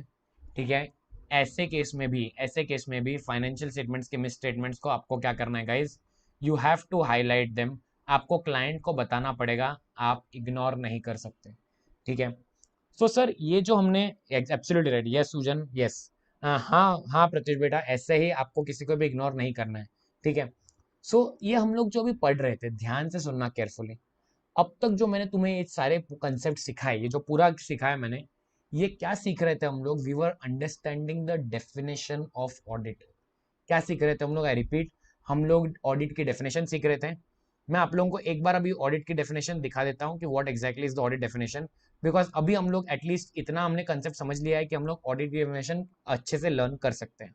ठीक है, चलिए शुरू करते हैं ऑडिट की डेफिनेशन समझना। ये देख लीजिए guys, look on the screen.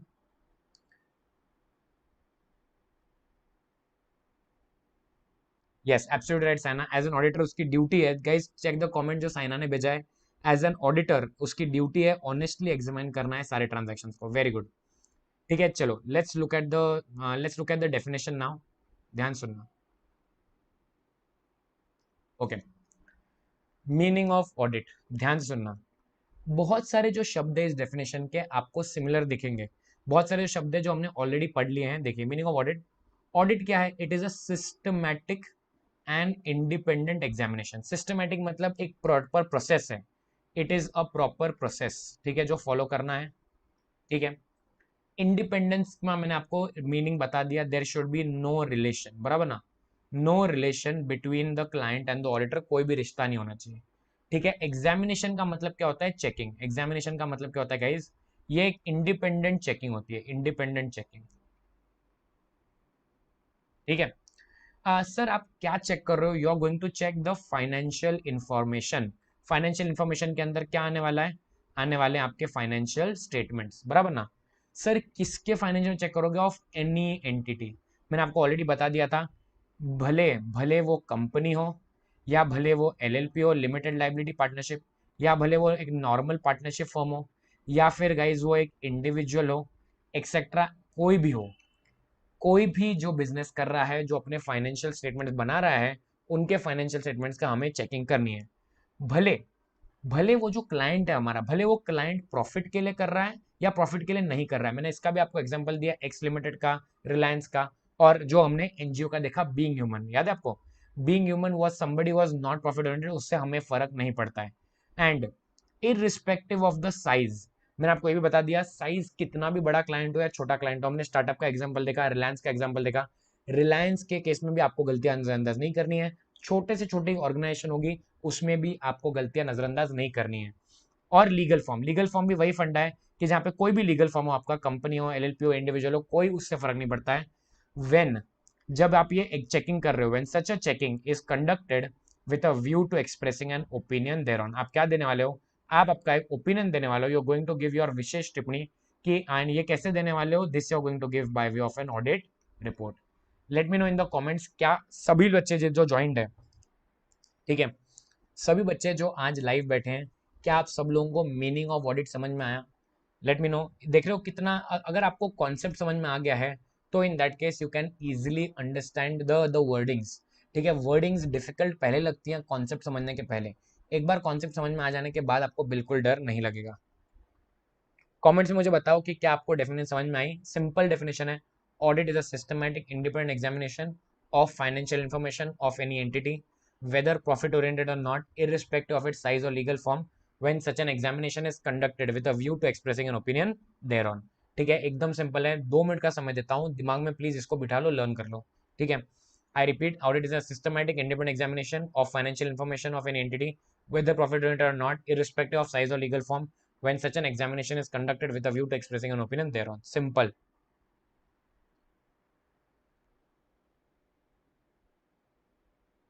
Thank you Saina बेटा। परफेक्ट, सबको समझ में आ गया, प्रत्युष को समझ में आ गया, शीला को समझी, रौनक को समझ में आ गया, प्रियंका को समझा, नेहा को भी समझ गया, परफेक्ट, सुजन को भी समझ गया, परफेक्ट, वेरी गुड।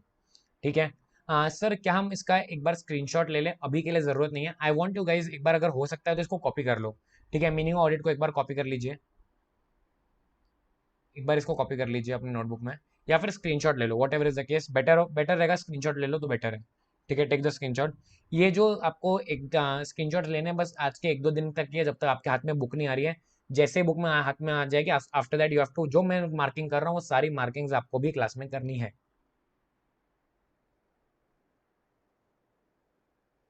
ठीक है भाई, चलो स्क्रीनशॉट ले लिया, आगे बढ़ते हैं। चलो नेक्स्ट पॉइंट समझते हैं अभी गाइस। अब नेक्स्ट समझने वाले हम लोग एडवांटेजेस। क्या समझने वाले बच्चों? Advantages. Advantages of getting advantages of getting financial statements audited. क्या बोला मैंने? Advantages of getting financial statements audited. ठीक है,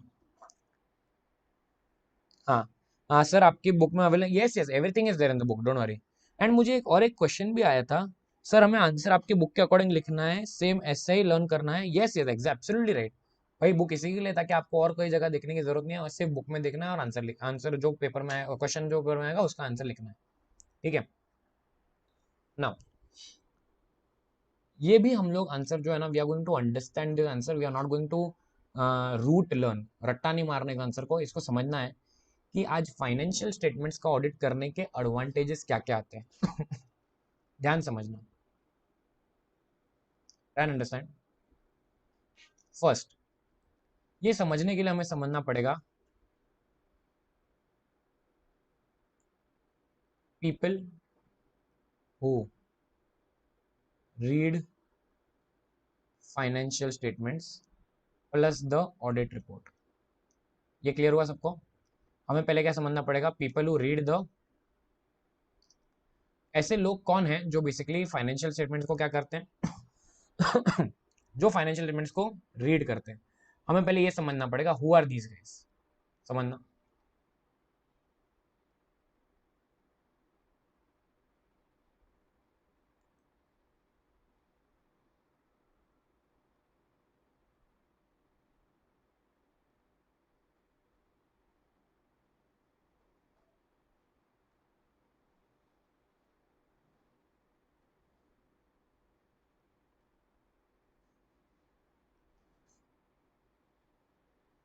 ओके, जस्ट वन सेकेंड ना, होल्ड ऑन गाइस।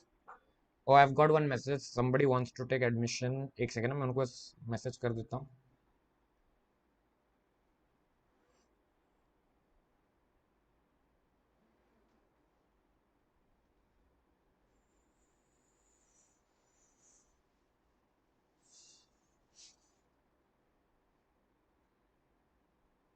ओके, चलो बच्चों शुरू करते हैं। हाँ, people who read the financial statement plus audit report, ध्यान से समझना। अभी सबसे पहले क्या ना, इसे एक जन का तो नाम आप ऑलरेडी जानते हो, याद है? बैंक, जिनसे आपको लोन लेनी है, बराबर है ना? बैंक तो जाहिर सी बात है यार, आपके फाइनेंशियल स्टेटमेंट्स रीड करेगी, क्योंकि उनको आपको आगे जाके लोन देना है, तो वो लोग फाइनेंशियल्स पढ़ेंगे, ऑडिट रिपोर्ट पढ़ेंगे, बराबर ना? तो कहना से बैंक के पर्सपेक्टिव से बैंक को आइडेंटिफाई करना है कि about the two give the loan, plus आप रीपे कर पाओगे कि नहीं, बराबर ना? आप आपका रीपेमेंट चेक करना है। Got the logic? क्या बोला मैंने आपको? बैंक एक ऐसा ऑर्गेनाइजेशन है जिसको आपके फाइनेंशियल, उस अपने क्लाइंट के फाइनेंशियल स्टेटमेंट्स रीड करने हैं, ऑडिट रिपोर्ट पढ़नी है, बिकॉज उसको देख के, यही मैंने आपको एग्जांपल दिया था बराबर ना एचडीएफसी बैंक का, they will read your financial statements and the audit report to understand कि आपको लोन देने के बाद लोन का पैसा वापस आएगा कि नहीं आएगा। ठीक है, अब ट्राई एंड अंडरस्टैंड, इसका ना एक टेक्निकल टर्म है, इसको टेक्निकल टर्म को हम लोग बुलाते हैं क्रेडिट वर्दीनेस। क्या बुलाते हैं? Credit worthiness. ठीक है, understand credit worthiness, that is the word. ठीक है, the bank wants to understand credit worthiness. ठीक है, कि आपका, आपकी क्या औकात है लोन लेने के बाद रिपे करने की। ठीक है, so that is the first advantage of getting a financial audited, कि बैंक को क्या हो जाएगा भाई, बैंक के लिए बहुत आसान हो जाएगा कि वो लोग फाइनेंशियल ऑडिट रिपोर्ट पढ़ेंगे, उनको मालूम पड़ जाएगा कि आपकी क्रेडिट वर्दीनेस क्या है। क्रेडिट वर्दीनेस का मतलब क्या होता है, ये समझना कि आप लोन लेके लोन को वापस रिपे कर पाओगे कि नहीं कर पाओगे। अब दूसरा, दूसरा व्यक्ति होता है इन्वेस्टर। दूसरा व्यक्ति क्या होता है? इन्वेस्टर, बराबर ना, जो आपके शेयर्स में इन्वेस्ट करता है। इस पर्सन को पता चल जाएगा ना आपके फाइनेंशियल हेल्थ, क्या पता चल जाएगी? Financial health of the organization. ठीक है, ताकि वो फिर उसके बाद वो डिसाइड करेगा कि भाई मैं इस ऐसे ऑर्गेनाइजेशन में पैसे डालूं, इन्वेस्ट करूं कि नहीं करूं। तो इन्वेस्टर के लिए बहुत जरूरी होता है फाइनेंशियल्स को पढ़ना, ऑडिट रिपोर्ट को पढ़ना, ताकि उसको मालूम पड़े कि ये जो ऑर्गेनाइजेशन है, ऑर्गेनाइजेशन कितने पानी में है। ठीक है, बिकॉज जाहिर सी बात है, देखो फाइनेंशियल में तो कोई कुछ भी लिख देगा, लेकिन एक चार्टर्ड अकाउंटेंट जो ऑडिट रिपोर्ट बनाएगा, उसको पढ़ के इन्वेस्टर समझ जाएगा कि फाइनेंशियल में जो लिखा है वो बराबर लिखा है कि गलत लिखा है। अकॉर्डिंगली वो डिसाइड करेगा उसको उस कंपनी के शेयर में पैसा डालना है कि नहीं डालना है। ठीक है, और एक जन समझते हैं गाइस, हमारी जो गवर्नमेंट होती है, गवर्नमेंट, पे अटेंशन ना, हमारी गवर्नमेंट, अभी ध्यान से बताना मुझे, आप लोगों ने, यस वेरी गुड साइना, आप लोग मुझे बताओ, लेट्स सपोज करते हैं गवर्नमेंट ने बोला कि हम लोग आपको क्या देंगे गाइस, हम देने वाले हैं एक सब्सिडी। क्या देंगे? सब्सिडी। हम लोग, गवर्नमेंट बोल रही है हम लोग 50% कॉस्ट जो है ना, 50% कॉस्ट बेयर करेंगे एक फैक्ट्री सेटअप का। ठीक है, लेट्स सपोज करते हैं एक बैकवर्ड रीजन है, क्या है? एक बैकवर्ड रीजन है इंडिया में। ठीक है, जहाँ पे इतनी डेवलपमेंट अभी तक हुई नहीं है, ध्यान से समझना, बैकवर्ड रीजन है जहाँ पे अब तक इतनी डेवलपमेंट नहीं हुई है। ठीक है, अभी उस बैकवर्ड रीजन में गाइज वहां पे क्या हो रहा है कि जो गवर्नमेंट है, गवर्नमेंट बेसिकली बोल रही है कि यहाँ पे जो फैक्ट्री सेटअप करना चाहता है ना, जितना खर्चा आएगा 50% गवर्नमेंट बेयर करेगी। अब मुझे बताओ, जाहिर सी बात है, कोई बिजनेसमैन रहेगा, वो चाहेगा कि मैं वहां पे फैक्ट्री सेटअप कर दूं, 50% गवर्नमेंट बेयर कर रही है। ऐसे टाइम में गाइज, लेट्स सपोज करते हैं एक कंपनी गवर्नमेंट के पास गई, तो गवर्नमेंट उनसे पहले क्या मांगेगी? गवर्नमेंट बोलेगी बेटा पहले फाइनेंशियल स्टेटमेंट्स और ऑडिट रिपोर्ट सबमिट करो, तब हम समझेंगे कि भाई तुम्हारी कंपनी कैसी है। ठीक है, क्या तुम्हारी कंपनी हमारी सब्सिडी का बराबर इस्तेमाल करेगी? क्या तुम्हारी जो कंपनी है वो कंपनी इतनी बड़ी है जो वहां पे फैक्ट्री चला पाए? ये समझना। दूसरी बात, लेट्स सपोज करते हैं, आज आपने देखा होगा, पता है रिलायंस के केस में, रिलायंस का अभी जो बिजनेस चल रहा है, बराबर ना, अभी लेट्स सपोज करते हैं उनके जो दो मेन बिजनेस, तीन मेन बिजनेस है एक्चुअल में तो, एक बिजनेस ऑयल का है, एक बिजनेस टेलीकॉम का है, एक बिजनेस अपना रिटेल का है, बराबर ना। अभी तेल के बिजनेस में भी उनको तेल का जो कुआं खोदना पड़ता है वो तो पानी के अंदर खोदना पड़ता है कि नहीं, जो सी के अंदर खोदना पड़ता है, जो ऑयल रिग्स होती हैं। तो मुझे बताओ, क्या कोई भी मुंह उठा के वहां पे ऑयल रिग के यहाँ पे जाके कुआं खोद सकता है? क्या कहने से उनको एक लाइसेंस लेना पड़ता है? सिमिलरली मुझे बताओ, आज टेलीकॉम, बराबर ना, अपना जियो जो चलता है, जियो का भी उन्होंने कहने से एक लाइसेंस लिया हुआ है। तो ऐसे केस में उनको लाइसेंस ऐसे ही मिल जाएगा क्या? जब भी आपको कोई लाइसेंस चाहिए ना, लाइसेंस या कोई अप्रूवल चाहिए, तो ऐसे केस में गाइस गवर्नमेंट आपसे पहले क्या मांगेगी? बोलेगी financial statements audit report submit कीजिए। कमेंट्स में मुझे बताओ, क्या आपको इतने एडवांटेजेस समझ में आ रहे हैं ऑडिट के? मैंने आपको एडवांटेज दिखाया, फाइनेंशियल्स को ऑडिट करने से आप बैंक से लोन आसानी से ले सकते हो। आपने अगर फाइनेंशियल स्टेटमेंट्स का ऑडिट करा है तो इन्वेस्टर आप पे विश्वास करके आपके कंपनी में पैसा डालेगा। आपने अगर फाइनेंशियल्स का ऑडिट कराया तो गवर्नमेंट से आपको सब्सिडी, लोन, सब्सिडी लेना, लाइसेंस लेना, अप्रूवल लेना काफी आसान हो जाएगा। Late me know in the comments if you have understood it completely. बोलो भाई, क्या लग रहा है?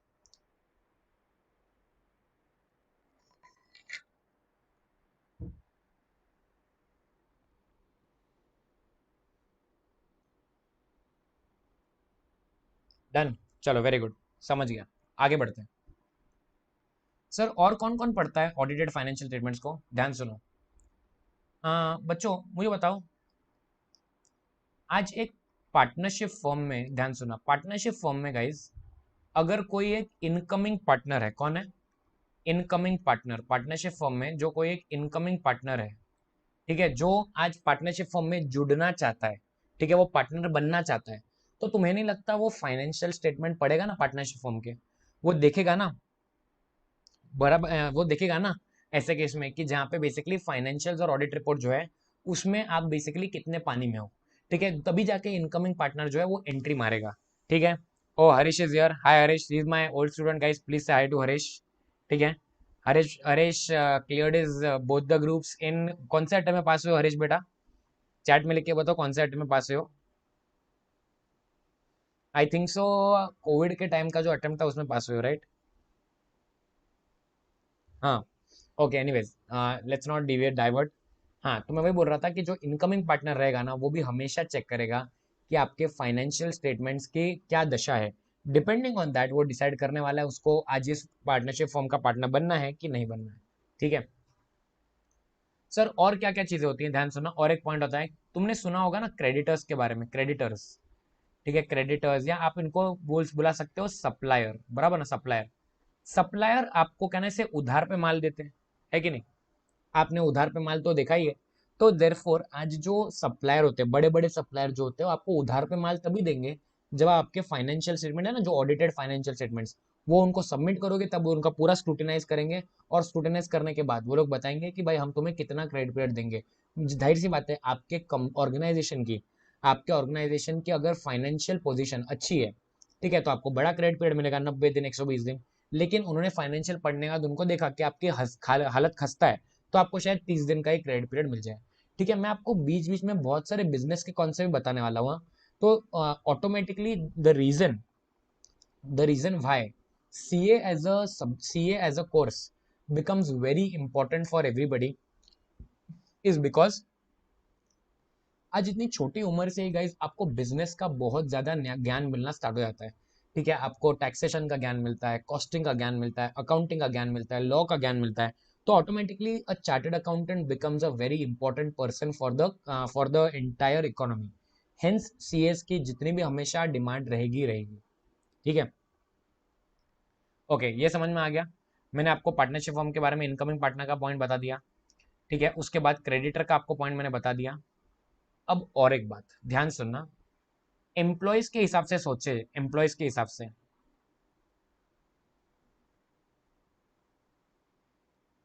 एम्प्लॉय, ठीक है, मुझे बताओ बच्चों, जो एम्प्लॉय होगा, ठीक है, फर्ज करते हैं एक एम्प्लॉय है जो है अपने कंपनी के अंदर कैशियर, ठीक है, कैशियर है।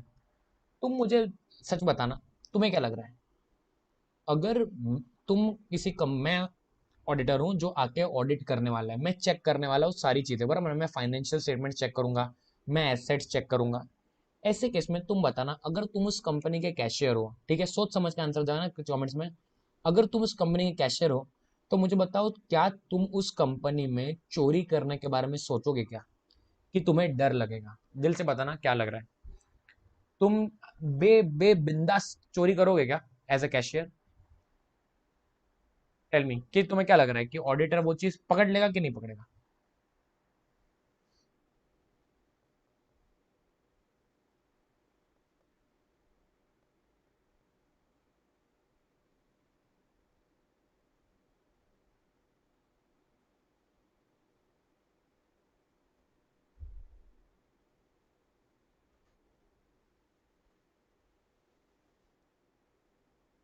वेरी गुड, एब्सोल्युटली राइट, कि जहाँ पे बेसिकली जो कैशियर है वो बेसिकली क्या नहीं करने वाला है, वो चोरी नहीं करने वाला है, जाहिर सी बात है, उसको जाहिर सी बात है डर लगने वाला है।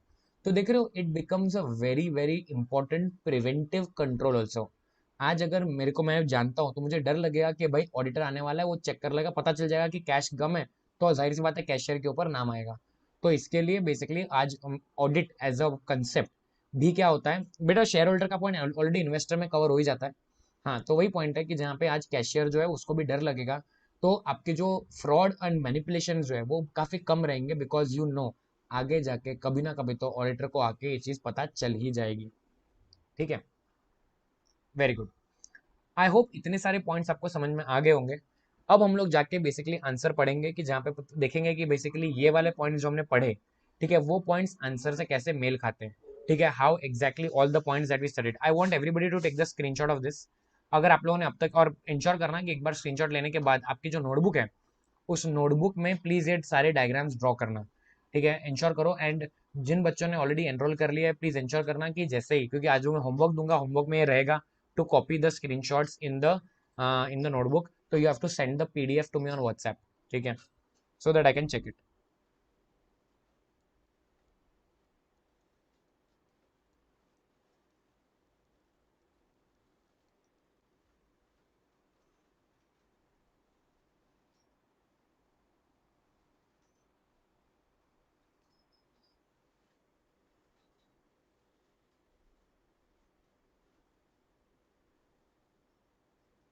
Done with the screenshot.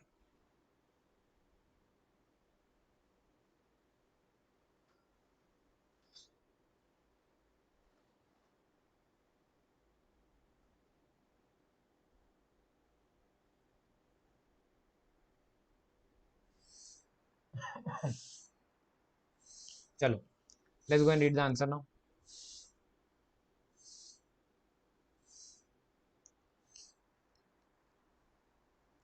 Okay, देखिए first answer, explain the advantage of audit. ठीक है, स्क्रीन पे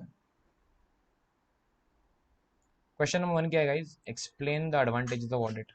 ठीक है ना, पहला पैराग्राफ करने के पहले मैं वो सारे पॉइंट्स मार्क कर देता हूँ जो हमने ऑलरेडी कवर कर लिए हैं। ठीक है, ध्यान सुनना। सबसे पहला, जनरल एडवांटेज ऑडिट क्या क्या है। ठीक है, जनरल एडवांटेज है that auditing safeguards the financial interest of persons who are not associated with the management whether they are partners और शेयर होल्डर्स।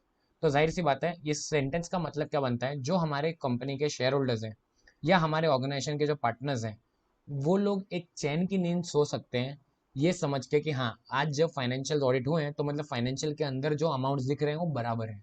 तो जाहिर सी बात है, उनका जो फाइनेंशियल इंटरेस्ट है, जो उनका बेसिकली उन्होंने जो पैसा ऑर्गेनाइजेशन में डाल के रखा है वो सेफ गार्डेड है। मतलब वो वो एकदम सही पैसा है, वो सही पैसा जो है वो सेफ है। वो उनको लगेगा कि जहाँ पे आज जब ऑडिट हो जाएगा तब। इसके साथ साथ में जो ओनर्स हैं, ठीक है, जो ओनर्स हैं उनके लिए क्या बेनिफिट्स है guys. Audited statements are helpful in settling liability for taxes. मतलब क्या, आज आपको जब इनकम टैक्स पे करना है गवर्नमेंट को, तब ऐसे टाइम में गवर्नमेंट आपसे पहले मांगेगी आपके ऑडिटेड फाइनेंशियल स्टेटमेंट्स, बिकॉज उसके थ्रू ही आपकी एग्जैक्ट इनकम पता चलेगी और उस एग्जैक्ट इनकम के ऊपर एग्जैक्ट टैक्सेस कैलकुलेट होंगे। तो आपको जब आपकी टैक्स लाइबिलिटी सेटल करनी है वो टाइम पे भी आपको ऑडिटेड फाइनेंशियल स्टेटमेंट चाहिए। हमने निगोशिएटिंग लोन्स वाला पॉइंट तो बहुत डिटेल में पढ़ लिया है। ठीक है, आपको अगर किसी बैंक के साथ लोन्स, आपको किसी बैंक से लोन चाहिए तो आपको फाइनेंशियल स्टेटमेंट दिखाने पड़ेंगे। आपको आपकी अगर कंपनी बेचनी है तो determining purchase consideration for the business. Purchase consideration मतलब क्या होता है, it is the sale consideration. Sale consideration कि जहाँ पे आज बेसिकली वो जाहिर सी बात है, मैं बेच रहा हूँ तो मेरे लिए सेल, उसके लिए परचेज कंसिडरेशन। तो वो जो अमाउंट रहेगा, जिस भाव पे अपनी कंपनी बिकने वाली है, वो कैलकुलेट करने के लिए आपको बेसिकली ऑडिटेड फाइनेंशियल स्टेटमेंट की जरूरत पड़ेगी। बिकॉज दोनों एंटिटीज जो है वो चाहेंगी कि ऑडिटेड फाइनेंशियल के बेसिस पे ही हम लोग कैलकुलेट करें कि कितना पैसा लेना देना है। अब ये जो पॉइंट है, settling trade disputes for higher wages और बोनस, ये पॉइंट पे थोड़ा डिस्कस करते हैं, 2 मिनट बात करनी पड़ेगी हमें। ध्यान से सुनिए, पे अटेंशन। इसी पॉइंट में मैं ऐड कर देता हूँ यहाँ पे एम्प्लॉय वाला जो पॉइंट था ना इधर। ठीक है, एम्प्लॉयज के लिए आज बेसिकली जो ट्रेड डिस्प्यूट जो होता है वो आपका यहाँ पे सॉल्व हो जाता है। ट्रेड डिस्प्यूट, इसका क्या मतलब है, ध्यान से सुनना। आज गाइज अगर क्लाइंट है X limited, okay, x limited जो है इनके कुछ वर्कर्स हैं, ठीक है, फैक्ट्री वर्कर्स हैं। ये फैक्ट्री वर्कर्स जो है ना, ये बेसिकली एक्स लिमिटेड के पास कोविड होने के बाद से, कोविड का जब टाइम गया है, कोविड के बाद से वो लोग बोल रहे हैं कि भैया बोनस दो। क्या मांग रहे हैं, बोनस मांग रहे हैं। ठीक है, they are asking for bonus. लेकिन एक्स लिमिटेड क्या बोल रहा है, एक्स लिमिटेड इनको बोल रहा है that company is in losses, company is in losses. ठीक है, देयरफॉर नो बोनस। ऐसा कौन बोल रहा है, ऐसा एक्स लिमिटेड बोल रहा है। अब इसी के चलते जो वर्कर्स हैं, वर्कर्स कहाँ चले गए भाई, हमारी मांगे पूरी करो, वर्कर्स चले गए स्ट्राइक पे। ठीक है, वर्कर्स चले गए स्ट्राइक पे, वर्कर्स बोल रहे हैं कि भाई हम लोग तो काम नहीं करने वाले सर, भाड़ में जाओ। ठीक है, हम लोग तो काम नहीं करने वाले, भाड़ में जाओ, हम लोगों को बोनस चाहिए, हमें विश्वास नहीं है कि कंपनी लॉसेज में, ऐसा वर्कर्स को लग रहा है। तो ऐसे केस में ना गाइस, जो जो इनका जो वर्कर्स का यूनियन होगा, क्या बोला मैंने, वर्कर यूनियन, वर्कर यूनियन जो होगा ना, वो वर्कर यूनियन को एक्स लिमिटेड जो है, X limited audited financial statements दिखाएंगे, ऑडिट फाइनेंशियल स्टेटमेंट्स इनको दिखाएंगे। एंड इसके बाद जब उसके ऑडिटेड फाइनेंशियल में लिखा होगा ना कि yes the company is in losses, ठीक है, तब इनको विश्वास होगा कि हाँ यार हमारी कंपनी एक्चुअल में लॉसेज में है। थोड़े टाइम के लिए वेट करते हैं, जब प्रॉफिटेबिलिटी आ जाएगी उसके बाद हमें बोनस मांग लेते हैं, तो इसलिए स्ट्राइक को बंद कर देते हैं। तो देख रहे हो किस तरह से वर्कर यूनियन वालों को भी अगर विश्वास पढ़ उनको अगर विश्वास करना था ना कि एक्स लिमिटेड जो बोल रहा है वो सच्चा है, सच बोल रहा है, तो उसके लिए भी उन्होंने बोला कि हमें ऑडिटेड फाइनेंशियल स्टेटमेंट्स ही दिखाओ। इसी पॉइंट पे अभी जब हमारी ट्रस्ट की बात आई है, तो तुम्हें रियलाइज हो रहा है guys, why exactly a chartered accountant, ध्यान सुनना, क्यों क्यों एक चार्टर्ड अकाउंटेंट जो होता है, why exactly he is so respected. ठीक है, इतना रिस्पेक्ट क्यों मिलती है, why is the chartered account respected, why, because we ensure we are the, we हमारे मतलब होता है trust, we develop the trust factor in the economy. जो भी कोई ट्रांजैक्शन होने वाला है, बड़े से बड़ा लोन हो, छोटे से छोटा लोन हो, कोई भी ट्रांजैक्शन आपको करनी है, और अगर आपको बेसिकली आपके फाइनेंशियल्स की वैलिडिटी दिखानी है कि हमारे फाइनेंशियल्स के जो नंबर है वो बराबर है, तो आपको चार्टर्ड अकाउंट का आना ही पड़ेगा। जब हम लोग हाँ है ना, इसीलिए जो बोलते हैं ना, आपने सुना है ना, जो चार्टर्ड अकाउंटेंट की जो साइन होती है, उस साइन में काफी पावर होता है, बराबर ना। वो पावर क्यों होता है, पावर इसीलिए होता है क्योंकि आज हमने अगर ऑडिट रिपोर्ट में लिख दिया कि फाइनेंशियल्स बराबर से नहीं बने, तो समझ रहे हो कितना बड़ा इशू हो जाएगा उस ऑर्गेनाइजेशन के लिए। क्योंकि वो ऑर्गेनाइजेशन ना लोन उठा पाएगी, ना शेयर्स के थ्रू पैसा उठा पाएगी, ना उनको कोई क्रेडिट देने वाला है, ना उनको माल उधार पे देने वाला है, ना उनको लाइसेंस मिलने वाला है, ना उनको सब्सिडी मिलने वाली है, ना उनकी टैक्स लाइबिलिटी बराबर से कैलकुलेट होगी, ना वर्कर्स मानने वाले हैं। तुम्हें रियलाइज हो रहा है कि कितना बड़ा नुकसान हो जाता है गाइस।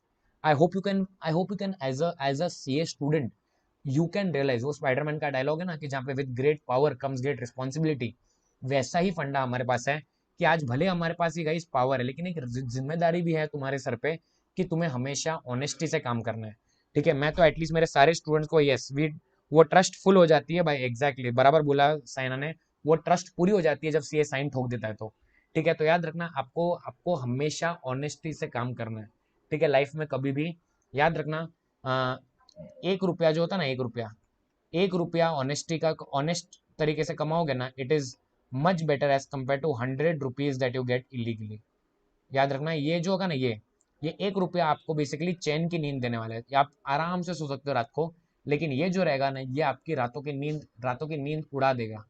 ठीक है, ये रातों की नींद उड़ा देगा आपको, कि भाई आपको हमेशा डर लगेगा कि भाई कहीं मेरे दरवाजे पे कोई ठक आके मेरे को जेल में ना डाल दे। ठीक है, तो एटलीस्ट जो बच्चे आज लाइव बैठे हैं, और हर क्लास मैं हर हमेशा जैसे जैसे पॉइंट्स आते रहेंगे मैं बताते रहूंगा, एज अ चार्टर्ड अकाउंटेंट ये कोई खाने की बात नहीं है, कोई सिंपल बात नहीं है। 140 करोड़ 50 करोड़ की आबादी में 3.5 लाख चार्टर्ड अकाउंटेंट्स हैं, और हम सबको बेसिकली ट्राई करना है, इंश्योर करना है कि हम ऑनेस्टी के साथ ही काम करें। समझ में क्लियर हो गया फंडा? तो आज के बाद प्लीज इंश्योर करना कि कभी भी हम लोग किसी भी क्लाइंट के साथ किसी गलत काम में हमें पड़ना नहीं है। ठीक है, बिकॉज हमें पता नहीं होता यार, हम लोग ने अगर अगर कभी भी ऐसा गलत काम कर दिया, ठीक है, तो हमें मालूम नहीं उसका कितना रेपरकशन आता है, उसका इम्पैक्ट कितना आता है ना, हमें पता नहीं होता है। हाँ, जो चार्टर्ड अकाउंटेंट्स आज बेसिकली जो गलत गंदे काम कर रहे हैं, ठीक है, वो कुछ ही लोग होंगे जो कर रहे हैं, जिनके जो पकड़े भी जाते हैं, बाद में पकड़े भी जाते हैं। ठीक है, मुझे समझ में नहीं आता आप क्यों गलत काम करते हो, इतनी मेहनत करके आपने एग्जाम दी, करा कि आप पास हो गए हो, क्यों गलत काम कर रहे हो, और मेहनत करो पैसा कमा लोगे। सबको क्लियर होगा फंडा? ठीक है, so therefore the point is this that कि जहाँ पे आज अगर आपको ट्रेड डिस्प्यूट सेटल करने हैं, ठीक है, तो इन दैट केस जहाँ पे डेफिनेटली ऑडिटेड फाइनेंशियल लगेंगे। अगली पॉइंट पे चलते हैं, insurance claims in respect of damage suffered by property by fire and other calamity. ये तो एकदम सिंपल पॉइंट है। आज एक पर एक्स लिमिटेड है, एक्स लिमिटेड अगर बेसिकली एक इंश्योरेंस कंपनी के पास जा रहा है और बोल रहा है भाई साहब देखिए, मैंने आपसे इंश्योरेंस पॉलिसी ली थी, अब क्या हो गया भाई, आग लग गई और मेरी पूरी फैक्ट्री जल गई। मेरी फैक्ट्री जल गई है, तो इन दैट केस जहाँ पे क्या हुआ है कि मेरा यार 100 करोड़ का नुकसान हो गया है, मेरे प्लांट एंड मशीनरी 100 करोड़ की, तो इंश्योरेंस कंपनी क्या बोलेगी, भाई ऑडिटेड फाइनेंशियल दिखाओ। उसके अंदर देखेंगे ना कि प्लांट एंड मशीनरी कितने की थी, अगर एक्चुअल में उतने की दिख रही थी तो समझ में आता है। ठीक है। यस यस बेटा। ठीक है, next point, detection of vestiges and, कोई भी अगर पॉइंट आपको नहीं समझ में आया तो प्लीज मुझे कमेंट्स में डाल दो, sir please repeat. Okay, I will repeat that point. Okay, please tell let me know which point also and word use the word repeat. ठीक है। Detection of wastage and losses to show the different ways by which these might be checked, especially those that occur during the absence or inadequacy of internal control। अभी ये क्या फंडा, ध्यान सुनना। ये word जो है ना इंटरनल कंट्रोल, ये वर्ड हमें कई जगहों पे दिखने वाला है। ये वर्ड हमें बेसिकली बहुत पूरे ऑडिट के सिलेबस में हमें बार बार दिखने वाला है, इंटरनल कंट्रोल। तो इसलिए मैं एक बार थोड़ा इसके ऊपर डिस्कस कर लेते हैं आगे जाने के पहले। ठीक है, ध्यान सुनना। ऑर्गेनाइजेशन के अंदर कई सारे ऑपरेशंस होते रहते हैं, बराबर ना, ऑपरेशंस। ठीक है, बाइंग हो गया, सेलिंग हो गया। ठीक है, आज रिक्रूटमेंट हो गई, किसी को हम लोग ऑर्गेनाइजेशन के अंदर हम लोग एम्प्लॉयमेंट दे रहे हैं। कितने सारे ऑपरेशंस होते हैं, ये डे इन डे आउट चलते रहते हैं, बराबर ना। ये ऑपरेशंस कहने से गाइज इफेक्टिवली होने चाहिए, बराबर से होने चाहिए, प्लस एफिशिएंसी से होनी चाहिए, एफिशिएंसी, बराबर ना। एफिशिएंसी मतलब फास्ट होने चाहिए। ये जो ऑपरेशंस होने चाहिए ना, इसके लिए ऑर्गेनाइजेशंस क्या रखती है बताए, they maintain something known as internal control system. क्या रखते हैं, इंटरनल कंट्रोल सिस्टम। ठीक है, इसका अगर मैं आपको एक एग्जांपल दूं, ठीक है, एग्जांपल दूं तो लेट्स सपोज करते हैं आज जो अकाउंट्स का डिपार्टमेंट है, उस अकाउंट्स डिपार्टमेंट में गाइस क्या ना, से एक अकाउंट्स का मैनेजर रहेगा, बराबर ना, मैनेजर जो क्या करने वाला है, he is going to check the entries, he is going to check the entries, एक बार वो एंट्रीज चेक करेगा। फिर ऑर्गेनाइजेशन में लेट्स सपोज करते हैं एक आपका आईटी डिपार्टमेंट है, ठीक है, टेक्नोलॉजी का डिपार्टमेंट है। उस टेक्नोलॉजी डिपार्टमेंट के अंदर जाने के लिए, मतलब दरवाजे के अंदर एंट्री मारने के लिए भी वहाँ पे सीसीटीवी कैमराज रहेंगे, ठीक है, सारी चीजें रहेंगी ताकि चोरी वोरी ना हो जाए। So remember everything that is kept in the organization to ensure कि हमारे ऑपरेशंस इफेक्टिवली स्मूथली कैलकुलेट हो जाए, कोई कोई प्रॉब्लम नहीं आनी चाहिए। इसको बोलते हैं internal control system. So as an auditor याद रखना, आप केवल केवल अकाउंटिंग की गलतियां नहीं बताते हो, आप क्लाइंट को ये भी समझाते हो एज एन ऑडिटर कि आपके इंटरनल कंट्रोल सिस्टम में क्या क्या अभी भी डेफिशिएंसी है, क्या क्या अभी भी लूप होल्स हैं जहाँ पे गलतियां हो सकती हैं। आप क्लाइंट को उसके लिए एडवाइस भी करते हो। ठीक है, इंटरनल कंट्रोल की जो डेफिशिएंसी, वर्ड समझना, डेफिशिएंसी। ठीक है, डेफिशिएंसी, सॉरी एक सेकंड। इंटरनल कंट्रोल की जो डेफिशिएंसी है, इन डेफिशिएंसी उसको भी आप बेसिकली क्लाइंट को बताते हो कि यहाँ पे मिस्टेक्स हैं, आप इसको प्लीज ठीक कीजिए। इसमें तो अपन डिटेल में डिस्कस करने वाले आगे। नेक्स्ट ये पॉइंट हमने ऑलरेडी डिस्कस कर लिया। अकाउंट्स को जब सेटल करना होता है at the time of admission और डेथ ऑफ पार्टनर, पार्टनर जब एडमिट हो रहा है पार्टनर में, या फिर अगर पार्टनर की डेथ हो जाती है, तो देयरफॉर उसके फैमिली को जितना सेटलमेंट मिलना है वो भी ऑडिटेड फाइनेंशियल्स के बेसिस पे ही होगा।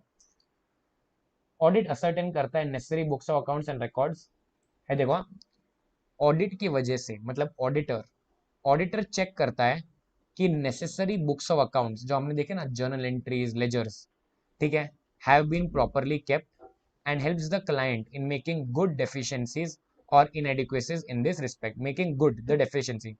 जो गलतियां हैं उन गलतियों को सुधारने में, उन मिस्टेक्स को सुधारने में कौन हेल्प करता है, ऑडिटर हेल्प करता है।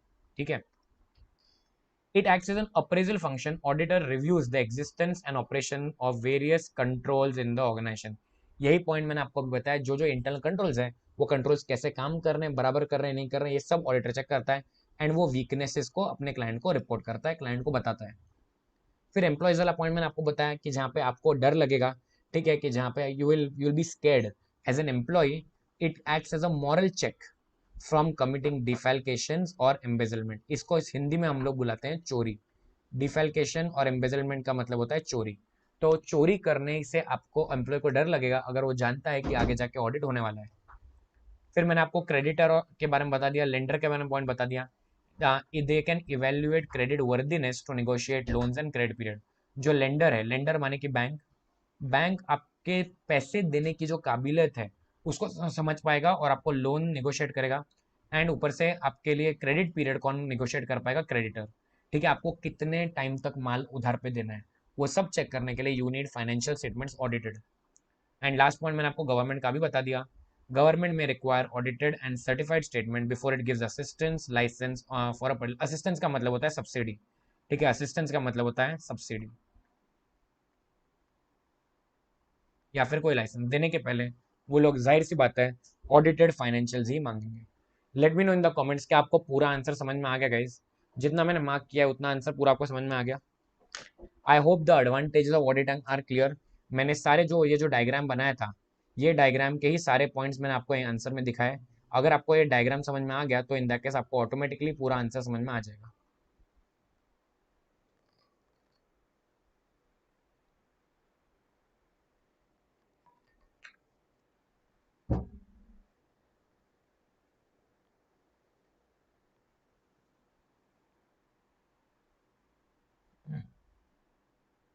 Okay, so that we can move to the last answer of the day. Last answer of the day is about to start. Okay, Pratyush understood. What about the others? All the students understood? We are moving to the last answer of the day कि auditor की qualities क्या क्या होती है वो हम समझने जा रहे हैं अभी। हमने ऑडिट का पूरा मीनिंग समझ लिया, हमने ऑडिट कराने के एडवांटेज समझ लिए। अब लास्ट हमें समझना है कि ऑडिटर की क्या क्वालिटीज होनी चाहिए, ऑडिटर में क्या खूबियां होनी चाहिए, वो हमें देखना है।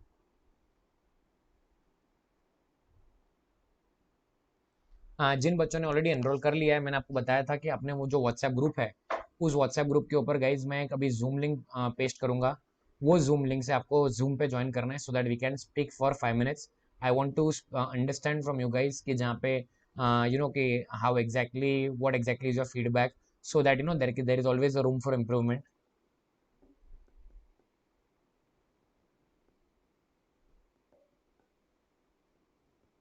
शिला बेटा आप भी ज्वाइन कर लेना, ठीक है। चलो आगे बढ़ते हैं। Let's look at the last answer, qualities of the auditor. Auditor की क्या क्वालिटीज होनी चाहिए, ध्यान सुनो। ओके, नाउ ऑडिटर की क्वालिटीज होनी चाहिए इंटेग्रिटी। मैंने आपको बता दिया, अभी हमने ऑनेस्टी के ऊपर पूरा डिस्कशन किया, बराबर ना। इंटेग्रिटी का मतलब होता है गाइज ऑनेस्टी, ठीक है। फिर ये सेकंड वर्ड भी बहुत बार हमारे पूरे ऑडिट में आने वाला है।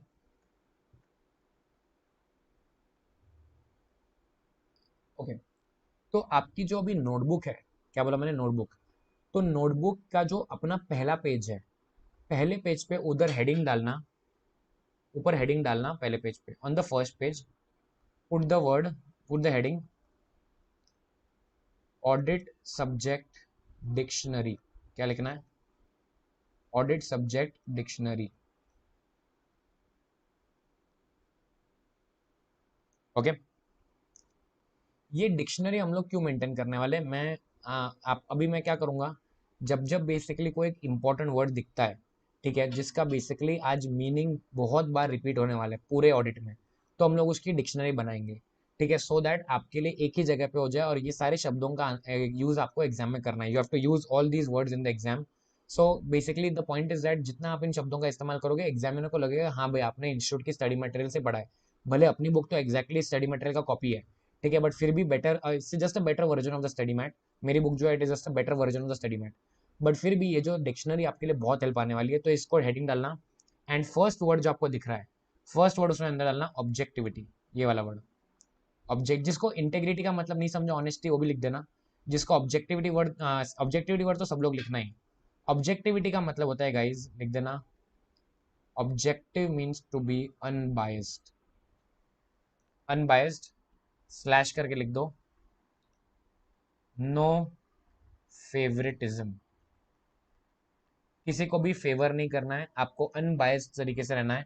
मतलब और एक पॉइंट लिख देना वहां पे, न्यूट्रल वर्ड और मीनिंग और लिख दो न्यूट्रल, ठीक है। जस्ट बिकॉज आपका जो भाई है वहां पे मैनेजिंग डायरेक्टर है कंपनी का, डजेंट मीन कि आप बेसिकली बायस तरीके से ऑडिट करो, आपको ऑब्जेक्टिव ही रहना है, ठीक है। थर्ड, इंडिपेंडेंस भी लिख देना। इंडिपेंडेंस ये वर्ड का मीनिंग लिखना डिक्शनरी में।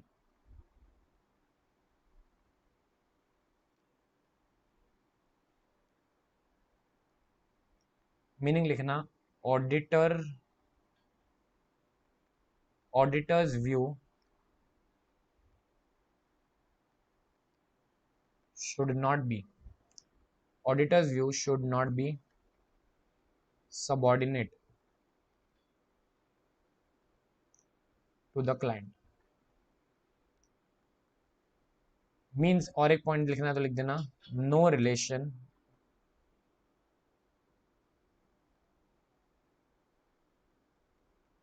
Between client and auditor. दो मीनिंग मैंने आपके लिखवाए हैं. एक जो लिखवाया मैंने, auditor's view should not be subordinate to the client, मतलब क्या, जो क्लाइंट बोल रहा है वैसा अपने वो करने की जरूरत नहीं है, हमें वो करना है जो हमें ठीक लग रहा है. एंड दूसरा, क्लाइंट और ऑडिटर के बीच में कोई रिलेशन नहीं होना चाहिए.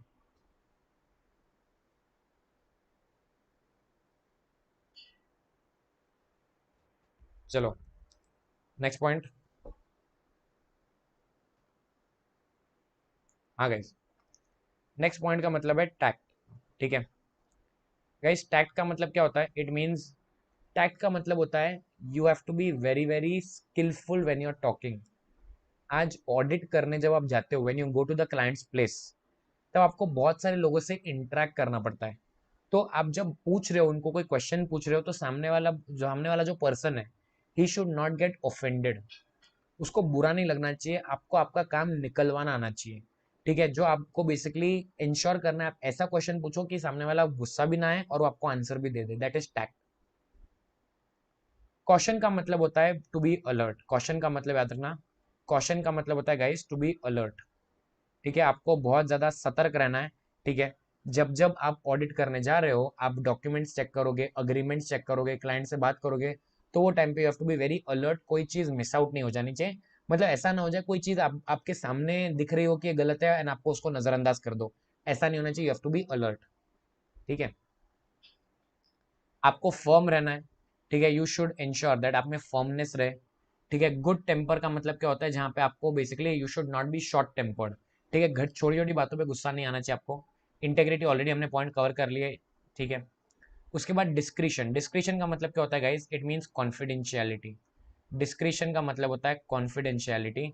क्लाइंट की जो चीजें हैं, क्लाइंट की चीजें आपको बाहर आके किसी पब्लिक को बतानी नहीं है. क्लाइंट्स की जो चीज आपको पता चल रही है वो आपको आपके पास ही रखनी है. नेक्स्ट होता है आपको मार्केट का जजमेंट होना चाहिए, पेशेंस होना चाहिए. पेशेंस जाहिर सी बात है, मतलब क्या कि you have to ensure that कि you do things in a very cool and calm manner. Clear headedness होना चाहिए एंड रिलायबल. आपके ऊपर भरोसेमंद आदमी होना चाहिए. Guys let me know, quality सारी समझ में आ गई? Are all the words clear to everybody? Let me just give me a thumbs up in the, just give me a thumbs up in the chat box if you understood all the words. And if you have not yet liked the video, please ensure karna that you like the video if you have genuinely understood the content.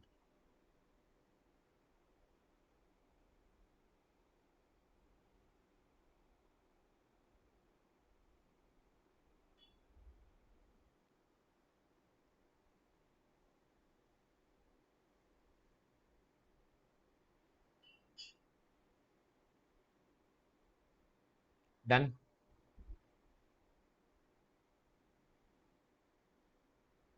Okay, perfect. Now next point, as an auditor आपको knowledge भी होना चाहिए. ठीक है, as an auditor you should ensure that आपको knowledge भी रहे. किसका नॉलेज होना चाहिए? You should have a thorough knowledge of what? General principles of law. ठीक है, बेसिकली आज एज एन ऑडिटर आपको लॉ का ज्ञान होना चाहिए बेसिक. आपको कंपनीज एक्ट 2013 का ज्ञान होना चाहिए, जो हम लोग अभी 1 जून से हमारी बैच स्टार्ट होगी, उसमें पूरा सीखेंगे कंपनीज एक्ट. फिर पार्टनरशिप एक्ट, जो फाउंडेशन के स्टूडेंट्स हैं उन्होंने पार्टनरशिप एक्ट पढ़ा है. ठीक है, लॉ रिलेटिंग टू कॉन्ट्रैक्ट्स, मतलब इंडियन कॉन्ट्रैक्ट एक्ट. ठीक है, needless to say where undertakings are governed by special statute, it will this knowledge will be imperative in addition to sound knowledge of law and practice of taxation. Taxation का knowledge होना चाहिए. And इस line का meaning क्या है? In needless to say where undertakings are governed by a special statute, what do you mean by this? It means that guys, it means that आज basically अगर let's suppose करते हैं आज मेरा जो क्लाइंट है, वो क्लाइंट एक इंश्योरेंस कंपनी है. कौन है? Insurance company. And insurance company, you know, they are governed. मतलब इंश्योरेंस कंपनीज के ऊपर क्या लगता है भाई? इंश्योरेंस का एक्ट लगता है, प्लस इनके ऊपर इनके माई बाप है IRDA. ठीक है, इंश्योरेंस रेगुलेटरी डेवलपमेंट अथॉरिटी. तो हमें इनका ज्ञान भी होना चाहिए अगर हम लोग किसी इंश्योरेंस कंपनी को ऑडिट कर रहे हैं तो. ठीक है, तो ये बोल रहे थे needless to say where undertaking, मतलब जो क्लाइंट है हमारा is govern by special statute. Special statute का मतलब होता है एक्ट, याद रखना, स्टैट्यूट का मतलब होता है एक्ट। अगर आपका जो क्लाइंट के ऊपर कोई एक स्पेशल एक्ट लगता है तो उस एक्ट का भी आपको ज्ञान होना चाहिए। ठीक है, and last point, he must pursue intensive program for theoretical subjects like आपको financial management and management accounting, financial account and management accounting आप जो एफएम पढ़ रहे हो, कॉस्टिंग पढ़ रहे हो, general management which is strategic management as a subject भी हमारे पास है, बिजनेस लॉस, कॉर्पोरेट लॉस का आपको ज्ञान होना चाहिए, कंप्यूटर एंड इन्फॉर्मेशन सिस्टम, ये सब्जेक्ट जो ओल्ड कोर्स नवंबर 23 वाले स्टूडेंट्स के लिए है, ठीक है, मई 24 वालों के लिए अगर न्यू कोर्स है तो ये सब्जेक्ट नहीं है। फिर टैक्सेशन का ज्ञान, इकोनॉमिक्स का ज्ञान आपको होना चाहिए। Both practical training and theoretical are equally necessary for development of professional competence. And last point is that you should be equipped not only with sufficient knowledge of the way in which business generally is conducted, but also with special peculiar features। मतलब आपको जब audit कर रहे हो तो आपको business का knowledge बहुत अच्छा होना चाहिए कि ये लोग, मेरा जो क्लाइंट है, क्लाइंट पैसा कमाता कैसे है, कौन से खर्चे होते हैं इनके। फॉर एग्जाम्पल अगर मेरा क्लाइंट एक कोचिंग क्लास है तो जाहिर सी बात है फी इनकम कहाँ से आने वाली है, स्टूडेंट फीस, और एक्सपेंसेस क्या होंगे, प्रिंटिंग, स्टेशनरी, टीचर की फीस। फॉर एग्जाम्पल अगर मेरा एक क्लाइंट, लेट्स सपोज करते हैं इट इज मैन्युफैक्चरिंग ऑर्गेनाइजेशन, तो उनकी बेसिकली आज सेल्स क्या होने वाले, रेवेन्यू क्या होगा, सेल्स होगा, एंड एक्सपेंसेस क्या होगा, रॉ मटेरियल परचेज होगा। ठीक है, फिर उसके बाद डिप्रिसिएशन होगा, अगर ऑफिस रेंट पे है तो रेंट होगा। तो ऐसे बेसिक आपको बिजनेस के बारे में नॉलेज होना चाहिए अगर आपको अच्छा ऑडिटर बनना है तो।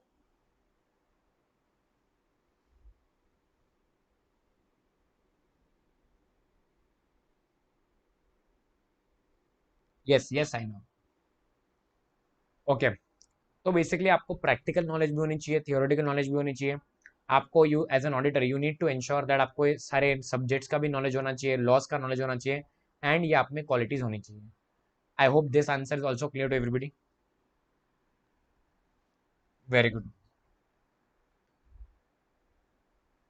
Okay, so guys, it's almost 8:40 right today. I hope you guys enjoyed the first class. Okay, we understood. Let's take a small recap what we did today. Next class also, in the next class, first 5 minutes we are going to do a viva and a recap also, in the next class. So please ensure करना कि अब तक हमने जो पढ़ा है उसको at least जो आपने नोटबुक में अपने जो चार्ट्स बने वो चार्ट्स देख के आना। मीनिंग ऑफ ऑडिट मैंने आपको लिखवाया था, अगर चाहिए तो उसका स्क्रीनशॉट ले लो। ठीक है, मीनिंग ऑफ ऑडिट प्रॉपर्ली पढ़ के आना, मैं आप लोगों को ये पूछने वाला हूँ। ठीक है, in the next class. Okay, so we understood from basics कि आज हमारे आजू बाजू में जो बिजनेस होते हैं सब बिजनेस कर रहे हैं प्रॉफिट के लिए, एंड जो प्रॉफिटेबिलिटी का हमें बिजनेस कंटिन्यू करना है कि कंटिन्यू नहीं करना है, इसके लिए हम लोग अकाउंटिंग कर रहे हैं। लेकिन अकाउंटिंग कैसे कर रहे हैं, बराबर कर रहे हैं कि बराबर नहीं कर रहे हैं, इसके लिए ऑडिटर बीच में आता है, who is a practicing chartered accountant, जो फाइनेंशियल स्टेटमेंट्स को चेक करता है। ठीक है, एंड फिर हमने देखा सारे ऑडिट के एडवांटेजेस कि वाई ऑडिट इज नेसेसरी। फिर हमने सारे ऑडिटर की क्वालिटीज देखी जो उसको एक अच्छा सक्सेसफुल क्वालिफाइड ऑडिटर बनाते हैं। ठीक है, जैसे कि आप स्क्रीन के ऊपर दिख रहे हो मेरे पीछे जो मैंने एक कोट लिखा है guys, dreams don't work unless you do. So आज का जो सेशन है, I am leaving you guys with this quote that dreams won't work unless you do. ठीक है, the you have just started your CA journey, it is going to be a tough journey. मैं मना नहीं करने वाला हूँ, I am not going to be very very just एक sugar coat नहीं करने वाला हूँ मैं ये चीज़ कि ये जर्नी बहुत ईजी होगी, जर्नी बहुत आसान रहने वाली है। It is going to be very difficult, but trust me, the only commitment that is needed from you is that whatever whenever the class is there, please join the class. If you want to enroll for the class, then in that case link is there in the description. If at all you follow exactly what your teachers tell you, okay, then in that case I'm 100% 200% sure that you will definitely add the CA prefix before your name. Is that point clear? I hope you enjoyed the class. Let me know in the comments if you understood, and जो बच्चे recording देख रहे हैं please, अगर आपको कोई भी queries रहेंगे, नंबर भी मैंने डिस्क्रिप्शन में डाला है, अगर क्वेश्चन रहेंगे तो व्हाट्सएप डायरेक्टली कर सकते हो, कॉल भी कर सकते हो। ठीक है, can we take let's call it a day. जो एनरोल्ड स्टूडेंट्स हैं उनको मैं एक जूम लिंक भेज रहा हूँ, जस्ट ज्वाइन करना जूम पे 5 मिनट्स के लिए, so that we can have a 5 minute का जस्ट एन इनफॉर्मल डिस्कशन। वहाँ मैं कुछ पढ़ाने वाला नहीं हूँ, मुझे आप लोगों से बात करनी है, समझना है कि आपको आज की क्लास समझ में आई, कुछ इंप्रूवमेंट एरियाज है तो मुझे प्लीज बताना, सो दैट नेक्स्ट क्लास से वी कैन इंप्रूव देम। ठीक है, याद रखना कल संडे है, संडे को क्लास नहीं होती है, मंडे से सैटरडे क्लास होती है। ठीक है, जो नेक्स्ट वीक का टाइम टेबल रहेगा वो आपको बेसिकली ग्रुप पे मिल जाएगा, टेलीग्राम पे भी मिल जाएगा, और आपको बेसिकली जो हमारे व्हाट्सएप ग्रुप्स है वहाँ पे भी मिल जाएगा। ठीक है, thank you so much guys for joining, I hope you enjoyed, let me know in the comments, are we clear everybody? Sandesh बोल रहा है very helpful sir, thank you so much, thank you buddy. Sandesh भी मेरा पुराना student है। What about the others, everybody understood?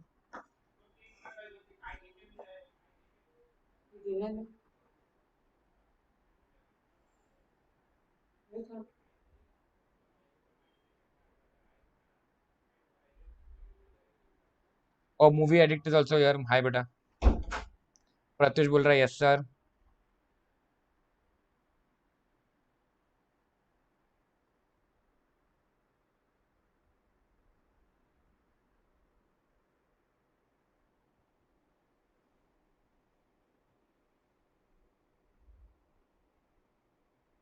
Thank you so much guys, thank you so much.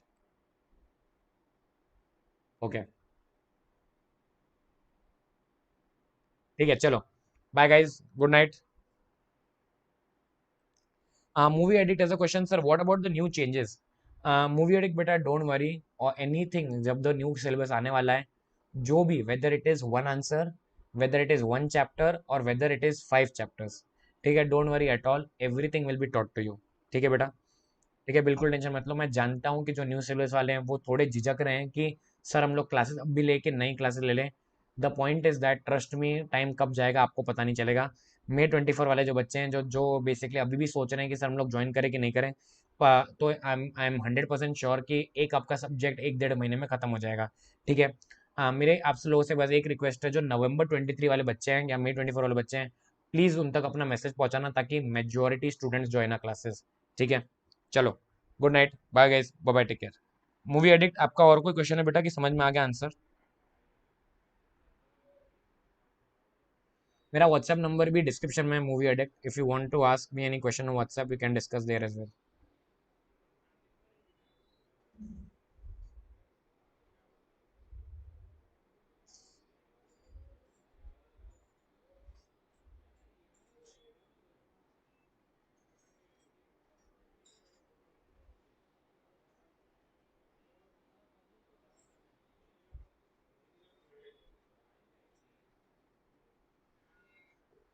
चलो, bye guys.